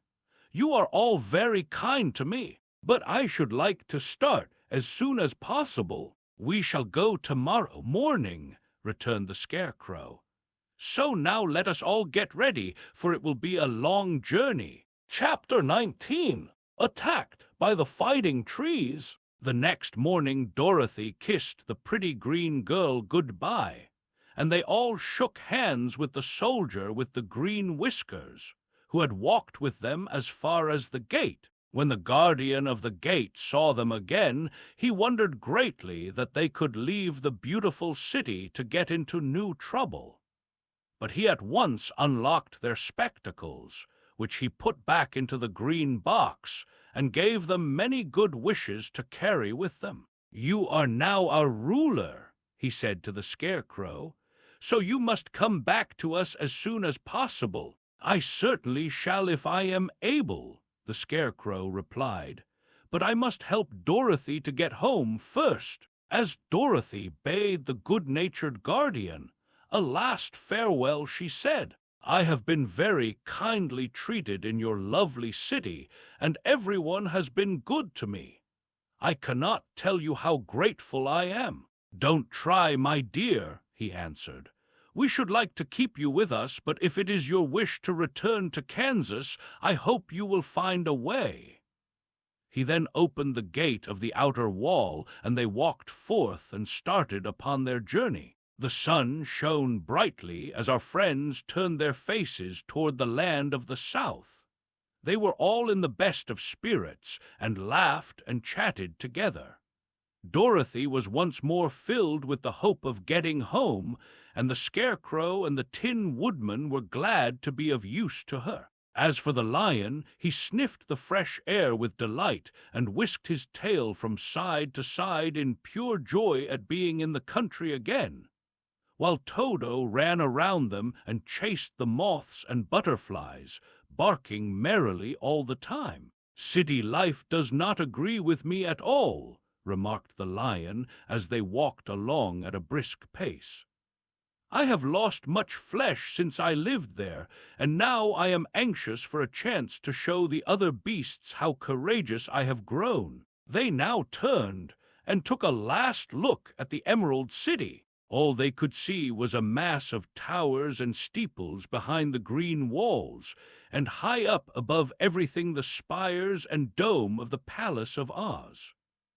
"Oz was not such a bad wizard after all," said the Tin Woodman, as he felt his heart rattling around in his breast. "He knew how to give me brains, and very good brains, too," said the Scarecrow. "If Oz had taken a dose of the same courage he gave me," added the Lion, "he would have been a brave man." Dorothy said nothing. Oz had not kept the promise he made her, but he had done his best, so she forgave him. As he said, he was a good man, even if he was a bad wizard. The first day's journey was through the green fields and bright flowers that stretched about the Emerald City on every side. They slept that night on the grass, with nothing but the stars over them, and they rested very well indeed. In the morning they traveled on until they came to a thick wood. There was no way of going around it, for it seemed to extend to the right and left as far as they could see, and besides, they did not dare change the direction of their journey for fear of getting lost. So they looked for the place where it would be easiest to get into the forest. The Scarecrow, who was in the lead, finally discovered a big tree with such wide-spreading branches that there was room for the party to pass underneath. So he walked forward to the tree, but just as he came under the first branches, they bent down and twined around him, and the next minute he was raised from the ground and flung headlong among his fellow travelers. This did not hurt the Scarecrow, but it surprised him, and he looked rather dizzy when Dorothy picked him up. "Here is another space between the trees," called the Lion. "Let me try it first," said the Scarecrow, "for it doesn't hurt me to get thrown about." He walked up to another tree as he spoke, but its branches immediately seized him and tossed him back again. "This is strange," exclaimed Dorothy. "What shall we do? The trees seem to have made up their minds to fight us and stop our journey," remarked the Lion. "I believe I will try it myself," said the Woodman, and shouldering his axe, he marched up to the first tree that had handled the Scarecrow so roughly. When a big branch bent down to seize him, the Woodman chopped at it so fiercely that he cut it in two. At once the tree began shaking all its branches as if in pain, and the Tin Woodman passed safely under it. "Come on," he shouted to the others. "Be quick!" They all ran forward and passed under the tree without injury, except Toto, who was caught by a small branch and shaken until he howled. But the woodman promptly chopped off the branch and set the little dog free. The other trees of the forest did nothing to keep them back, so they made up their minds that only the first row of trees could bend down their branches, and that probably these were the policemen of the forest, and given this wonderful power in order to keep strangers out of it. The four travelers walked with ease through the trees until they came to the farther edge of the wood. Then, to their surprise, they found before them a high wall which seemed to be made of white china. It was smooth like the surface of a dish and higher than their heads. "What shall we do now?" asked Dorothy. "I will make a ladder," said the Tin Woodman, "for we certainly must climb over the wall." Chapter 20. The Dainty China Country. While the woodman was making a ladder from wood, which he found in the forest, Dorothy lay down and slept, for she was tired by the long walk. The lion also curled himself up to sleep, and Toto lay beside him. The Scarecrow watched the woodman while he worked, and said to him, "I cannot think why this wall is here, nor what it is made of." "Rest your brains, and do not worry about the wall," replied the woodman. "When we have climbed over it, we shall know what is on the other side." After a time, the ladder was finished. It looked clumsy, but the Tin Woodman was sure it was strong and would answer their purpose. The Scarecrow waked Dorothy and the lion and Toto, and told them that the ladder was ready. The Scarecrow climbed up the ladder first, but he was so awkward that Dorothy had to follow close behind and keep him from falling off. When he got his head over the top of the wall, the Scarecrow said, "Oh, my!" "Go on," exclaimed Dorothy. So the Scarecrow climbed farther up and sat down on the top of the wall, and Dorothy put her head over and cried, "Oh, my!" just as the Scarecrow had done. Then Toto came up and immediately began to bark, but Dorothy made him be still. The lion climbed the ladder next, and the Tin Woodman came last, but both of them cried, "Oh, my!" as soon as they looked over the wall. When they were all sitting in a row on the top of the wall, they looked down and saw a strange sight.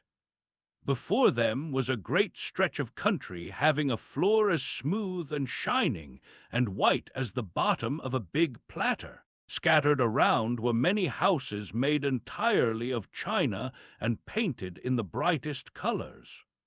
These houses were quite small, the biggest of them reaching only as high as Dorothy's waist. There were also pretty little barns, with china fences around them, and many cows and sheep and horses and pigs and chickens, all made of china, were standing about in groups. But the strangest of all were the people who lived in this queer country. There were milkmaids and shepherdesses, with brightly colored bodices and golden spots all over their gowns, and princesses with most gorgeous frocks of silver and gold and purple, and shepherds dressed in knee breeches with pink and yellow and blue stripes down them, and golden buckles on their shoes, and princes with jeweled crowns upon their heads, wearing ermine robes and satin doublets, and funny clowns in ruffled gowns, with round red spots upon their cheeks and tall, pointed caps. And strangest of all, these people were all made of china, even to their clothes, and were so small that the tallest of them was no higher than Dorothy's knee. No one did so much as look at the travelers at first, except one little purple china dog with an extra-large head, which came to the wall and barked at them in a tiny voice, afterwards running away again. "How shall we get down?" asked Dorothy. They found the ladder so heavy they could not pull it up, so the Scarecrow fell off the wall and the others jumped down upon him so that the hard floor would not hurt their feet. Of course, they took pains not to light on his head and get the pins in their feet. When all were safely down, they picked up the Scarecrow, whose body was quite flattened out, and patted his straw into shape again. "We must cross this strange place in order to get to the other side," said Dorothy, "for it would be unwise for us to go any other way except due south." They began walking through the country of the China people, and the first thing they came to was a China milkmaid milking a China cow. As they drew near, the cow suddenly gave a kick and kicked over the stool, the pail, and even the milkmaid herself, and all fell on the china ground with a great clatter. Dorothy was shocked to see that the cow had broken her leg off, and that the pail was lying in several small pieces, while the poor milkmaid had a nick in her left elbow. "There!" cried the milkmaid angrily. "See what you have done! My cow has broken her leg, and I must take her to the mender's shop and have it glued on again. What do you mean by coming here and frightening my cow?" "I'm very sorry," returned Dorothy. "Please forgive us." But the pretty milkmaid was much too vexed to make any answer. She picked up the leg sulkily and led her cow away, the poor animal limping on 3 legs. As she left them, the milkmaid cast many reproachful glances over her shoulder at the clumsy strangers, holding her nicked elbow close to her side. Dorothy was quite grieved at this mishap. "We must be very careful here," said the kind-hearted woodman, "or we may hurt these pretty little people so they will never get over it." A little farther on, Dorothy met a most beautifully dressed young princess, who stopped short as she saw the strangers and started to run away. Dorothy wanted to see more of the princess, so she ran after her. But the China girl cried out, "Don't chase me! Don't chase me!" She had such a frightened little voice that Dorothy stopped and said, "Why not?" "Because," answered the princess, also stopping, a safe distance away, "if I run I may fall down and break myself." "But could you not be mended?" asked the girl. "Oh, yes, but one is never so pretty after being mended, you know," replied the princess. "I suppose not," said Dorothy. "Now there is Mr. Joker, one of our clowns," continued the China lady, "who is always trying to stand upon his head. He has broken himself so often that he is mended in 100 places and doesn't look at all pretty. Here he comes now, so you can see for yourself." Indeed, a jolly little clown came walking toward them, and Dorothy could see that in spite of his pretty clothes of red and yellow and green, he was completely covered with cracks, running every which way and showing plainly that he had been mended in many places. The clown put his hands in his pockets, and after puffing out his cheeks and nodding his head at them saucily, he said, "My lady fair, why do you stare at poor old Mr. Joker? You're quite as stiff and prim as if you'd eaten up a poker." "Be quiet, sir," said the princess. "Can't you see these are strangers and should be treated with respect?" "Well, that's respect, I expect," declared the clown, and immediately stood upon his head. "Don't mind Mr. Joker," said the princess to Dorothy. "He is considerably cracked in his head, and that makes him foolish." "Oh, I don't mind him a bit," said Dorothy. "But you are so beautiful," she continued, "that I am sure I could love you dearly. Won't you let me carry you back to Kansas and stand you on Aunt Em's mantle? I could carry you in my basket." "That would make me very unhappy," answered the China princess. "You see, here in our country we live contentedly and can talk and move around as we please. but whenever any of us are taken away, our joints at once stiffen, and we can only stand straight and look pretty. Of course, that is all that is expected of us when we are on mantels and cabinets and drawing-room tables. But our lives are much pleasanter here in our own country. I would not make you unhappy for all the world," exclaimed Dorothy. "So I'll just say goodbye." "Goodbye," replied the princess. They walked carefully through the China country. The little animals and all the people scampered out of their way, fearing the strangers would break them, and after an hour or so the travelers reached the other side of the country and came to another China wall. It was not so high as the first, however, and by standing upon the lion's back they all managed to scramble to the top. Then the lion gathered his legs under him and jumped on the wall. But just as he jumped, he upset a china church with his tail and smashed it all to pieces. "That was too bad," said Dorothy, "but really I think we were lucky in not doing these little people more harm than breaking a cow's leg and a church. They are all so brittle." "They are indeed," said the Scarecrow, "and I am thankful I am made of straw and cannot be easily damaged. There are worse things in the world than being a scarecrow." Chapter XXI. The Lion Becomes the King of Beasts. After climbing down from the China wall, the travelers found themselves in a disagreeable country, full of bogs and marshes, and covered with tall, rank grass. It was difficult to walk without falling into muddy holes, for the grass was so thick that it hid them from sight.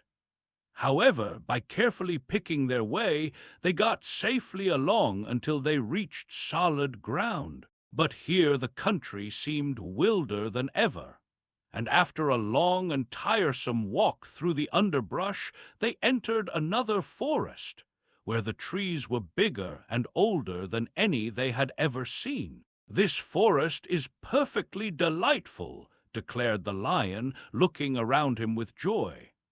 "Never have I seen a more beautiful place." "It seems gloomy," said the Scarecrow. "Not a bit of it," answered the lion. "I should like to live here all my life. See how soft the dried leaves are under your feet, and how rich and green the moss is that clings to these old trees. Surely no wild beast could wish a pleasanter home." "Perhaps there are wild beasts in the forest now," said Dorothy. "I suppose there are," returned the lion, "but I do not see any of them about." They walked through the forest until it became too dark to go any farther. Dorothy and Toto and the lion lay down to sleep, while the woodman and the Scarecrow kept watch over them as usual. When morning came, they started again. Before they had gone far, they heard a low rumble, as of the growling of many wild animals. Toto whimpered a little, but none of the others was frightened, and they kept along the well-trodden path until they came to an opening in the wood, in which were gathered hundreds of beasts of every variety. There were tigers and elephants and bears and wolves and foxes and all the others in the natural history, and for a moment Dorothy was afraid. But the lion explained that the animals were holding a meeting, and he judged by their snarling and growling that they were in great trouble. As he spoke, several of the beasts caught sight of him, and at once the great assemblage hushed as if by magic. The biggest of the tigers came up to the lion and bowed, saying, "Welcome, O King of Beasts! You have come in good time to fight our enemy, and bring peace to all the animals of the forest once more." "What is your trouble?" asked the lion quietly. "We are all threatened," answered the tiger, "by a fierce enemy which has lately come into this forest. It is a most tremendous monster, like a great spider, with a body as big as an elephant and legs as long as a tree trunk. It has 8 of these long legs, and as the monster crawls through the forest, he seizes an animal with a leg and drags it to his mouth, where he eats it as a spider does a fly. Not one of us is safe while this fierce creature is alive, and we had called a meeting to decide how to take care of ourselves when you came among us." The lion thought for a moment. "Are there any other lions in this forest?" he asked. "No, there were some, but the monster has eaten them all. And besides, they were none of them nearly so large and brave as you. If I put an end to your enemy, will you bow down to me and obey me as king of the forest?" inquired the lion. "We will do that gladly," returned the tiger, and all the other beasts roared with a mighty roar. "We will." "Where is this great spider of yours now?" asked the lion. "Yonder among the oak trees," said the tiger, pointing with his forefoot. "Take good care of these friends of mine," said the lion, "and I will go at once to fight the monster." He bade his comrades good bye and marched proudly away to do battle with the enemy. The great spider was lying asleep when the lion found him, and it looked so ugly that its foe turned up his nose in disgust. Its legs were quite as long as the tiger had said, and its body covered with coarse black hair. It had a great mouth, with a row of sharp teeth a foot long, but its head was joined to the pudgy body by a neck as slender as a wasp's waist. This gave the lion a hint of the best way to attack the creature, and as he knew it was easier to fight it asleep than awake, he gave a great spring and landed directly upon the monster's back. Then, with one blow of his heavy paw, all armed with sharp claws, he knocked the spider's head from its body. Jumping down, he watched it until the long legs stopped wiggling, when he knew it was quite dead. The lion went back to the opening where the beasts of the forest were waiting for him and said proudly, "You need fear your enemy no longer." Then the beasts bowed down to the lion as their king, and he promised to come back and rule over them as soon as Dorothy was safely on her way to Kansas. Chapter XXII. The Country of the Quadlings. The four travelers passed through the rest of the forest in safety, and when they came out from its gloom saw before them a steep hill, covered from top to bottom with great pieces of rock. "That will be a hard climb," said the Scarecrow, "but we must get over the hill nevertheless." So he led the way, and the others followed. They had nearly reached the first rock when they heard a rough voice cry out, "Keep back!" "Who are you?" asked the Scarecrow. Then a head showed itself over the rock, and the same voice said, "This hill belongs to us, and we don't allow anyone to cross it." "But we must cross it," said the Scarecrow. "We're going to the country of the Quadlings." "But you shall not," replied the voice, and there stepped from behind the rock the strangest man the travelers had ever seen. He was quite short and stout and had a big head, which was flat at the top and supported by a thick neck full of wrinkles. But he had no arms at all, and seeing this, the Scarecrow did not fear that so helpless a creature could prevent them from climbing the hill. So he said, "I'm sorry not to do as you wish, but we must pass over your hill whether you like it or not," and he walked boldly forward. As quick as lightning the man's head shot forward and his neck stretched out until the top of the head, where it was flat, struck the Scarecrow in the middle and sent him tumbling over and over down the hill. Almost as quickly as it came, the head went back to the body, and the man laughed harshly as he said, "It isn't as easy as you think." A chorus of boisterous laughter came from the other rocks, and Dorothy saw hundreds of the armless hammerheads upon the hillside, one behind every rock. The lion became quite angry at the laughter caused by the Scarecrow's mishap, and giving a loud roar that echoed like thunder, he dashed up the hill. Again a head shot swiftly out, and the great lion went rolling down the hill as if he had been struck by a cannon ball.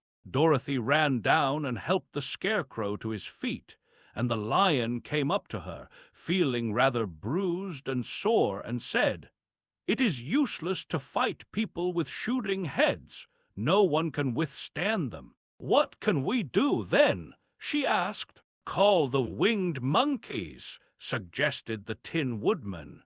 "You have still the right to command them once more." "Very well," she answered, and putting on the golden cap, she uttered the magic words. The monkeys were as prompt as ever, and in a few moments the entire band stood before her. "What are your commands?" inquired the king of the monkeys, bowing low. "Carry us over the hill to the country of the Quadlings," answered the girl. "It shall be done," said the king, and at once the winged monkeys caught the 4 travelers and Toto up in their arms and flew away with them. As they passed over the hill, the hammerheads Chapter 21. The Lion becomes the king of beasts. After climbing down from the China wall, the travelers found themselves in a disagreeable country, full of bogs and marshes, and covered with tall, rank grass. It was difficult to walk without falling into muddy holes, for the grass was so thick that it hid them from sight. However, by carefully picking their way, they got safely along until they reached solid ground. But here the country seemed wilder than ever, and after a long and tiresome walk through the underbrush, they entered another forest, where the trees were bigger and older than any they had ever seen. "This forest is perfectly delightful," declared the lion, looking around him with joy. "Never have I seen a more beautiful place." "It seems gloomy," said the Scarecrow. "Not a bit of it," answered the lion. "I should like to live here all my life. See how soft the dried leaves are under your feet, and how rich and green the moss is that clings to these old trees. Surely no wild beast could wish a pleasanter home." "Perhaps there are wild beasts in the forest now," said Dorothy. "I suppose there are," returned the lion, "but I do not see any of them about." They walked through the forest until it became too dark to go any farther. Dorothy and Toto and the lion lay down to sleep, while the woodman and the Scarecrow kept watch over them as usual. When morning came, they started again. Before they had gone far, they heard a low rumble, as of the growling of many wild animals. Toto whimpered a little, but none of the others was frightened, and they kept along the well-trodden path until they came to an opening in the wood, in which were gathered hundreds of beasts of every variety. There were tigers and elephants and bears and wolves and foxes and all the others in the natural history, and for a moment Dorothy was afraid. But the lion explained that the animals were holding a meeting, and he judged by their snarling and growling that they were in great trouble. As he spoke, several of the beasts caught sight of him, and at once the great assemblage hushed as if by magic. The biggest of the tigers came up to the lion and bowed, saying, "Welcome, O King of Beasts! You have come in good time to fight our enemy, and bring peace to all the animals of the forest once more." "What is your trouble?" asked the lion quietly. "We are all threatened," answered the tiger, "by a fierce enemy which has lately come into this forest. It is a most tremendous monster, like a great spider, with a body as big as an elephant and legs as long as a tree trunk. It has 8 of these long legs, and as the monster crawls through the forest, he seizes an animal with a leg and drags it to his mouth, where he eats it as a spider does a fly. Not one of us is safe while this fierce creature is alive, and we had called a meeting to decide how to take care of ourselves when you came among us." The lion thought for a moment. "Are there any other lions in this forest?" he asked. "No, there were some, but the monster has eaten them all. And besides, they were none of them nearly so large and brave as you. If I put an end to your enemy, will you bow down to me and obey me as king of the forest?" inquired the lion. "We will do that gladly," returned the tiger, and all the other beasts roared with a mighty roar. "We will." "Where is this great spider of yours now?" asked the lion. "Yonder among the oak trees," said the tiger, pointing with his forefoot. "Take good care of these friends of mine," said the lion, "and I will go at once to fight the monster." He bade his comrades good bye and marched proudly away to do battle with the enemy. The great spider was lying asleep when the lion found him, and it looked so ugly that its foe turned up his nose in disgust. Its legs were quite as long as the tiger had said, and its body covered with coarse black hair. It had a great mouth, with a row of sharp teeth a foot long, but its head was joined to the pudgy body by a neck as slender as a wasp's waist. This gave the lion a hint of the best way to attack the creature, and as he knew it was easier to fight it asleep than awake, he gave a great spring and landed directly upon the monster's back. Then, with one blow of his heavy paw, all armed with sharp claws, he knocked the spider's head from its body.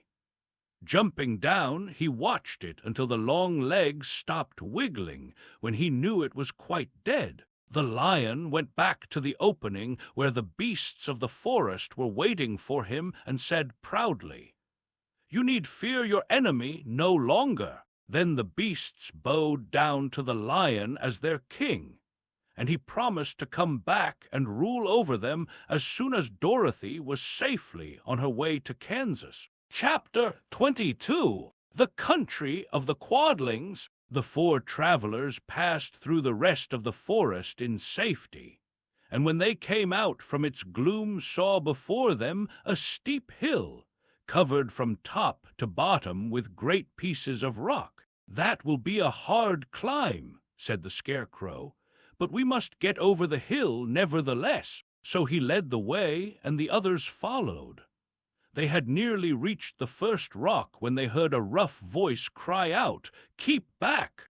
"Who are you?" asked the Scarecrow. Then a head showed itself over the rock, and the same voice said, "This hill belongs to us, and we don't allow anyone to cross it." "But we must cross it," said the Scarecrow. "We're going to the country of the Quadlings." "But you shall not," replied the voice, and there stepped from behind the rock the strangest man the travelers had ever seen.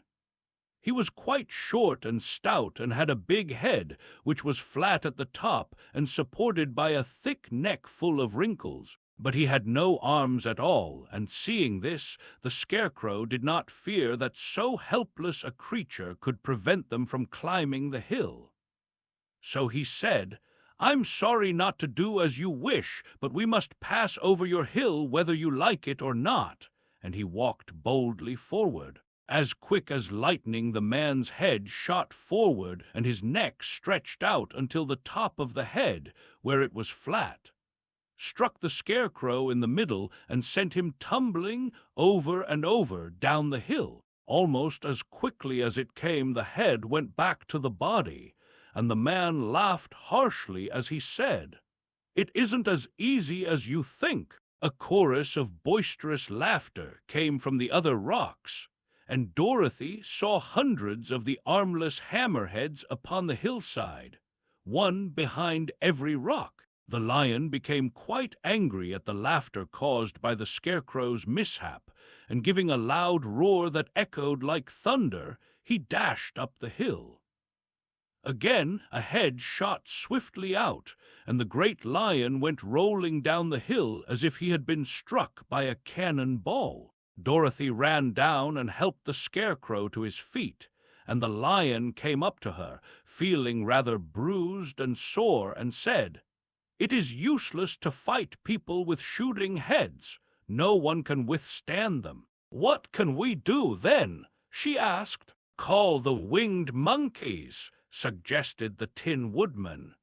"You have still the right to command them once more." "Very well," she answered, and putting on the golden cap, she uttered the magic words. The monkeys were as prompt as ever, and in a few moments the entire band stood before her. "What are your commands?" inquired the king of the monkeys, bowing low. "Carry us over the hill to the country of the Quadlings," answered the girl. "It shall be done," said the king, and at once the winged monkeys caught the 4 travelers and Toto up in their arms and flew away with them.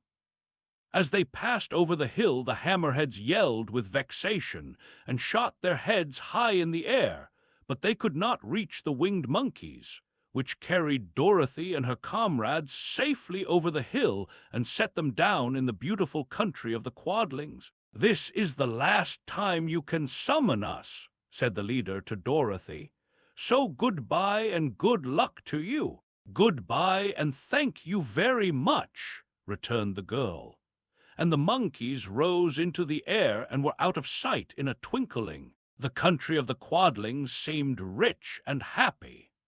There was field upon field of ripening grain, with well-paved roads running between, and pretty rippling brooks with strong bridges across them. The fences and houses and bridges were all painted bright red, just as they had been painted yellow in the country of the Winkies and blue in the country of the Munchkins.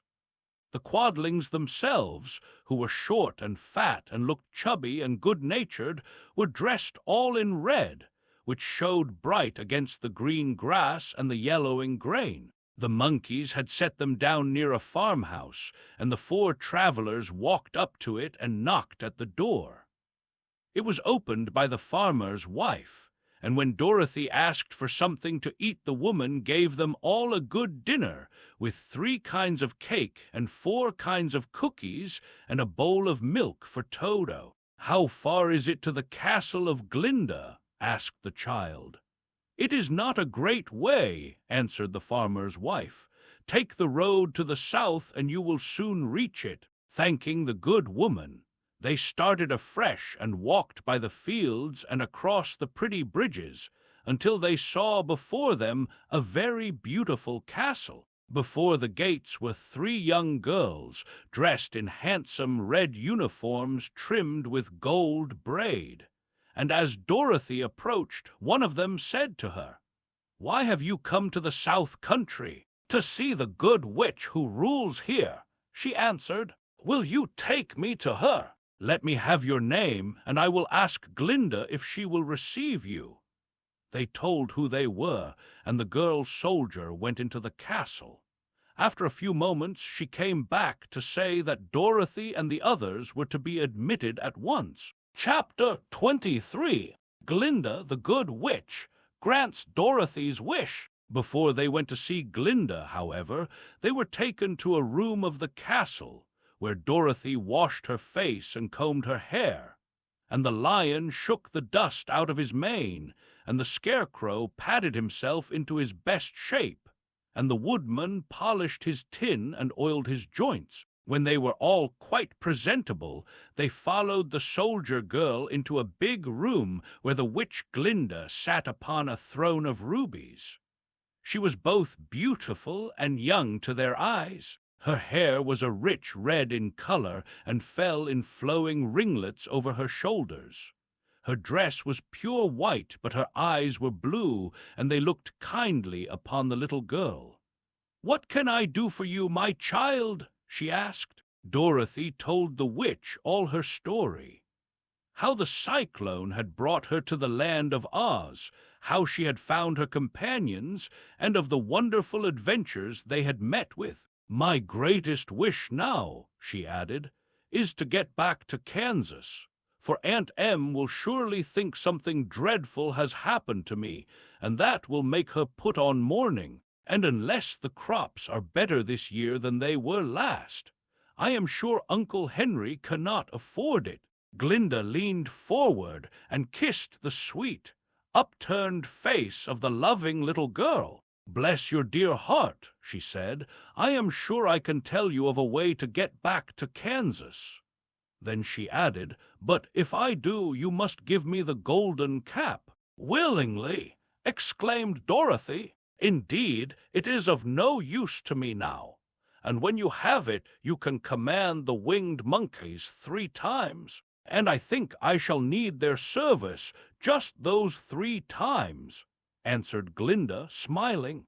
Dorothy then gave her the golden cap, and the witch said to the Scarecrow, "What will you do when Dorothy has left us?" "I will return to the Emerald City," he replied, "for Oz has made me its ruler and the people like me. The only thing that worries me is how to cross the Hill of the Hammerheads. By means of the golden cap, I shall command the winged monkeys to carry you to the gates of the Emerald City," said Glinda, "for it would be a shame to deprive the people of so wonderful a ruler." "Am I really wonderful?"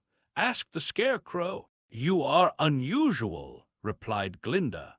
Turning to the Tin Woodman, she asked, "What will become of you when Dorothy leaves this country?" He leaned on his axe and thought a moment. Then he said, "The Winkies were very kind to me and wanted me to rule over them after the wicked witch died.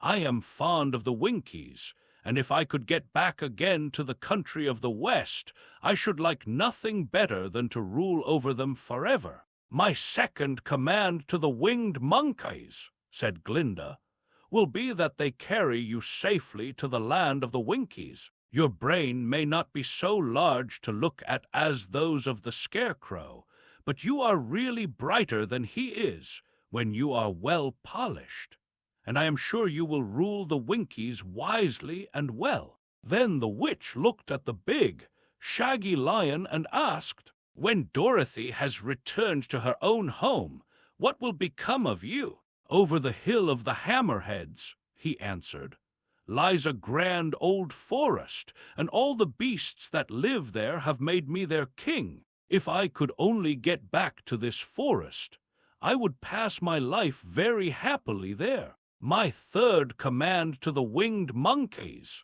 said Glinda, "shall be to carry you to your forest. Then, having used up the powers of the golden cap, I shall give it to the King of the Monkeys, that he and his band may thereafter be free for evermore." The Scarecrow and the Tin Woodman and the Lion now thanked the good witch earnestly for her kindness, and Dorothy exclaimed, "You are certainly as good as you are beautiful, but you have not yet told me how to get back to Kansas." "Your silver shoes will carry you over the desert," replied Glinda. "If you had known their power, you could have gone back to your Aunt Em the very first day you came to this country." "But then I should not have had my wonderful brains," cried the Scarecrow. "I might have passed my whole life in the farmer's cornfield, and I should not have had my lovely heart," said the Tin Woodman. "I might have stood and rusted in the forest till the end of the world, and I should have lived a coward forever," declared the Lion, "and no beast in all the forest would have had a good word to say to me." "This is all true," said Dorothy, "and I am glad I was of use to these good friends. But now that each of them has had what he most desired, and each is happy in having a kingdom to rule besides, I think I should like to go back to Kansas." "The silver shoes," said the good witch, "have wonderful powers, and one of the most curious things about them is that they can carry you to any place in the world in 3 steps, and each step will be made in the wink of an eye. All you have to do is to knock the heels together 3 times, and command the shoes to carry you wherever you wish to go." "If that is so," said the child joyfully, "I will ask them to carry me back to Kansas at once." She threw her arms around the lion's neck and kissed him, patting his big head tenderly. Then she kissed the Tin Woodman, who was weeping in a way most dangerous to his joints. But she hugged the soft, stuffed body of the Scarecrow in her arms instead of kissing his painted face, and found she was crying herself at this sorrowful parting from her loving comrades. Glinda the Good stepped down from her ruby throne to give the little girl a goodbye kiss, and Dorothy thanked her for all the kindness she had shown to her friends and herself. Dorothy now took Toto up solemnly in her arms, and having said one last good-bye, she clapped the heels of her shoes together 3 times, saying, "Take me home to Aunt Em." Instantly she was whirling through the air, so swiftly that all she could see or feel was the wind whistling past her ears. The silver shoes took but 3 steps, and then she stopped so suddenly that she rolled over upon the grass several times before she knew where she was. At length, however, she sat up and looked about her. "Good gracious!" she cried, for she was sitting on the broad Kansas prairie, and just before her was the new farmhouse Uncle Henry built after the cyclone had carried away the old one. Uncle Henry was milking the cows in the barnyard, and Toto had jumped out of her arms and was running toward the barn, barking furiously. Dorothy stood up and found she was in her stocking feet, for the silver shoes had fallen off in her flight through the air and were lost forever in the desert. Chapter 24. Home again! Aunt Em had just come out of the house to water the cabbages when she looked up and saw Dorothy running toward her. "My darling child!" she cried, folding the little girl in her arms and covering her face with kisses. "Where in the world did you come from?" "From the land of Oz," said Dorothy gravely. "And here is Toto, too, and oh, Aunt Em, I'm so glad to be at home again."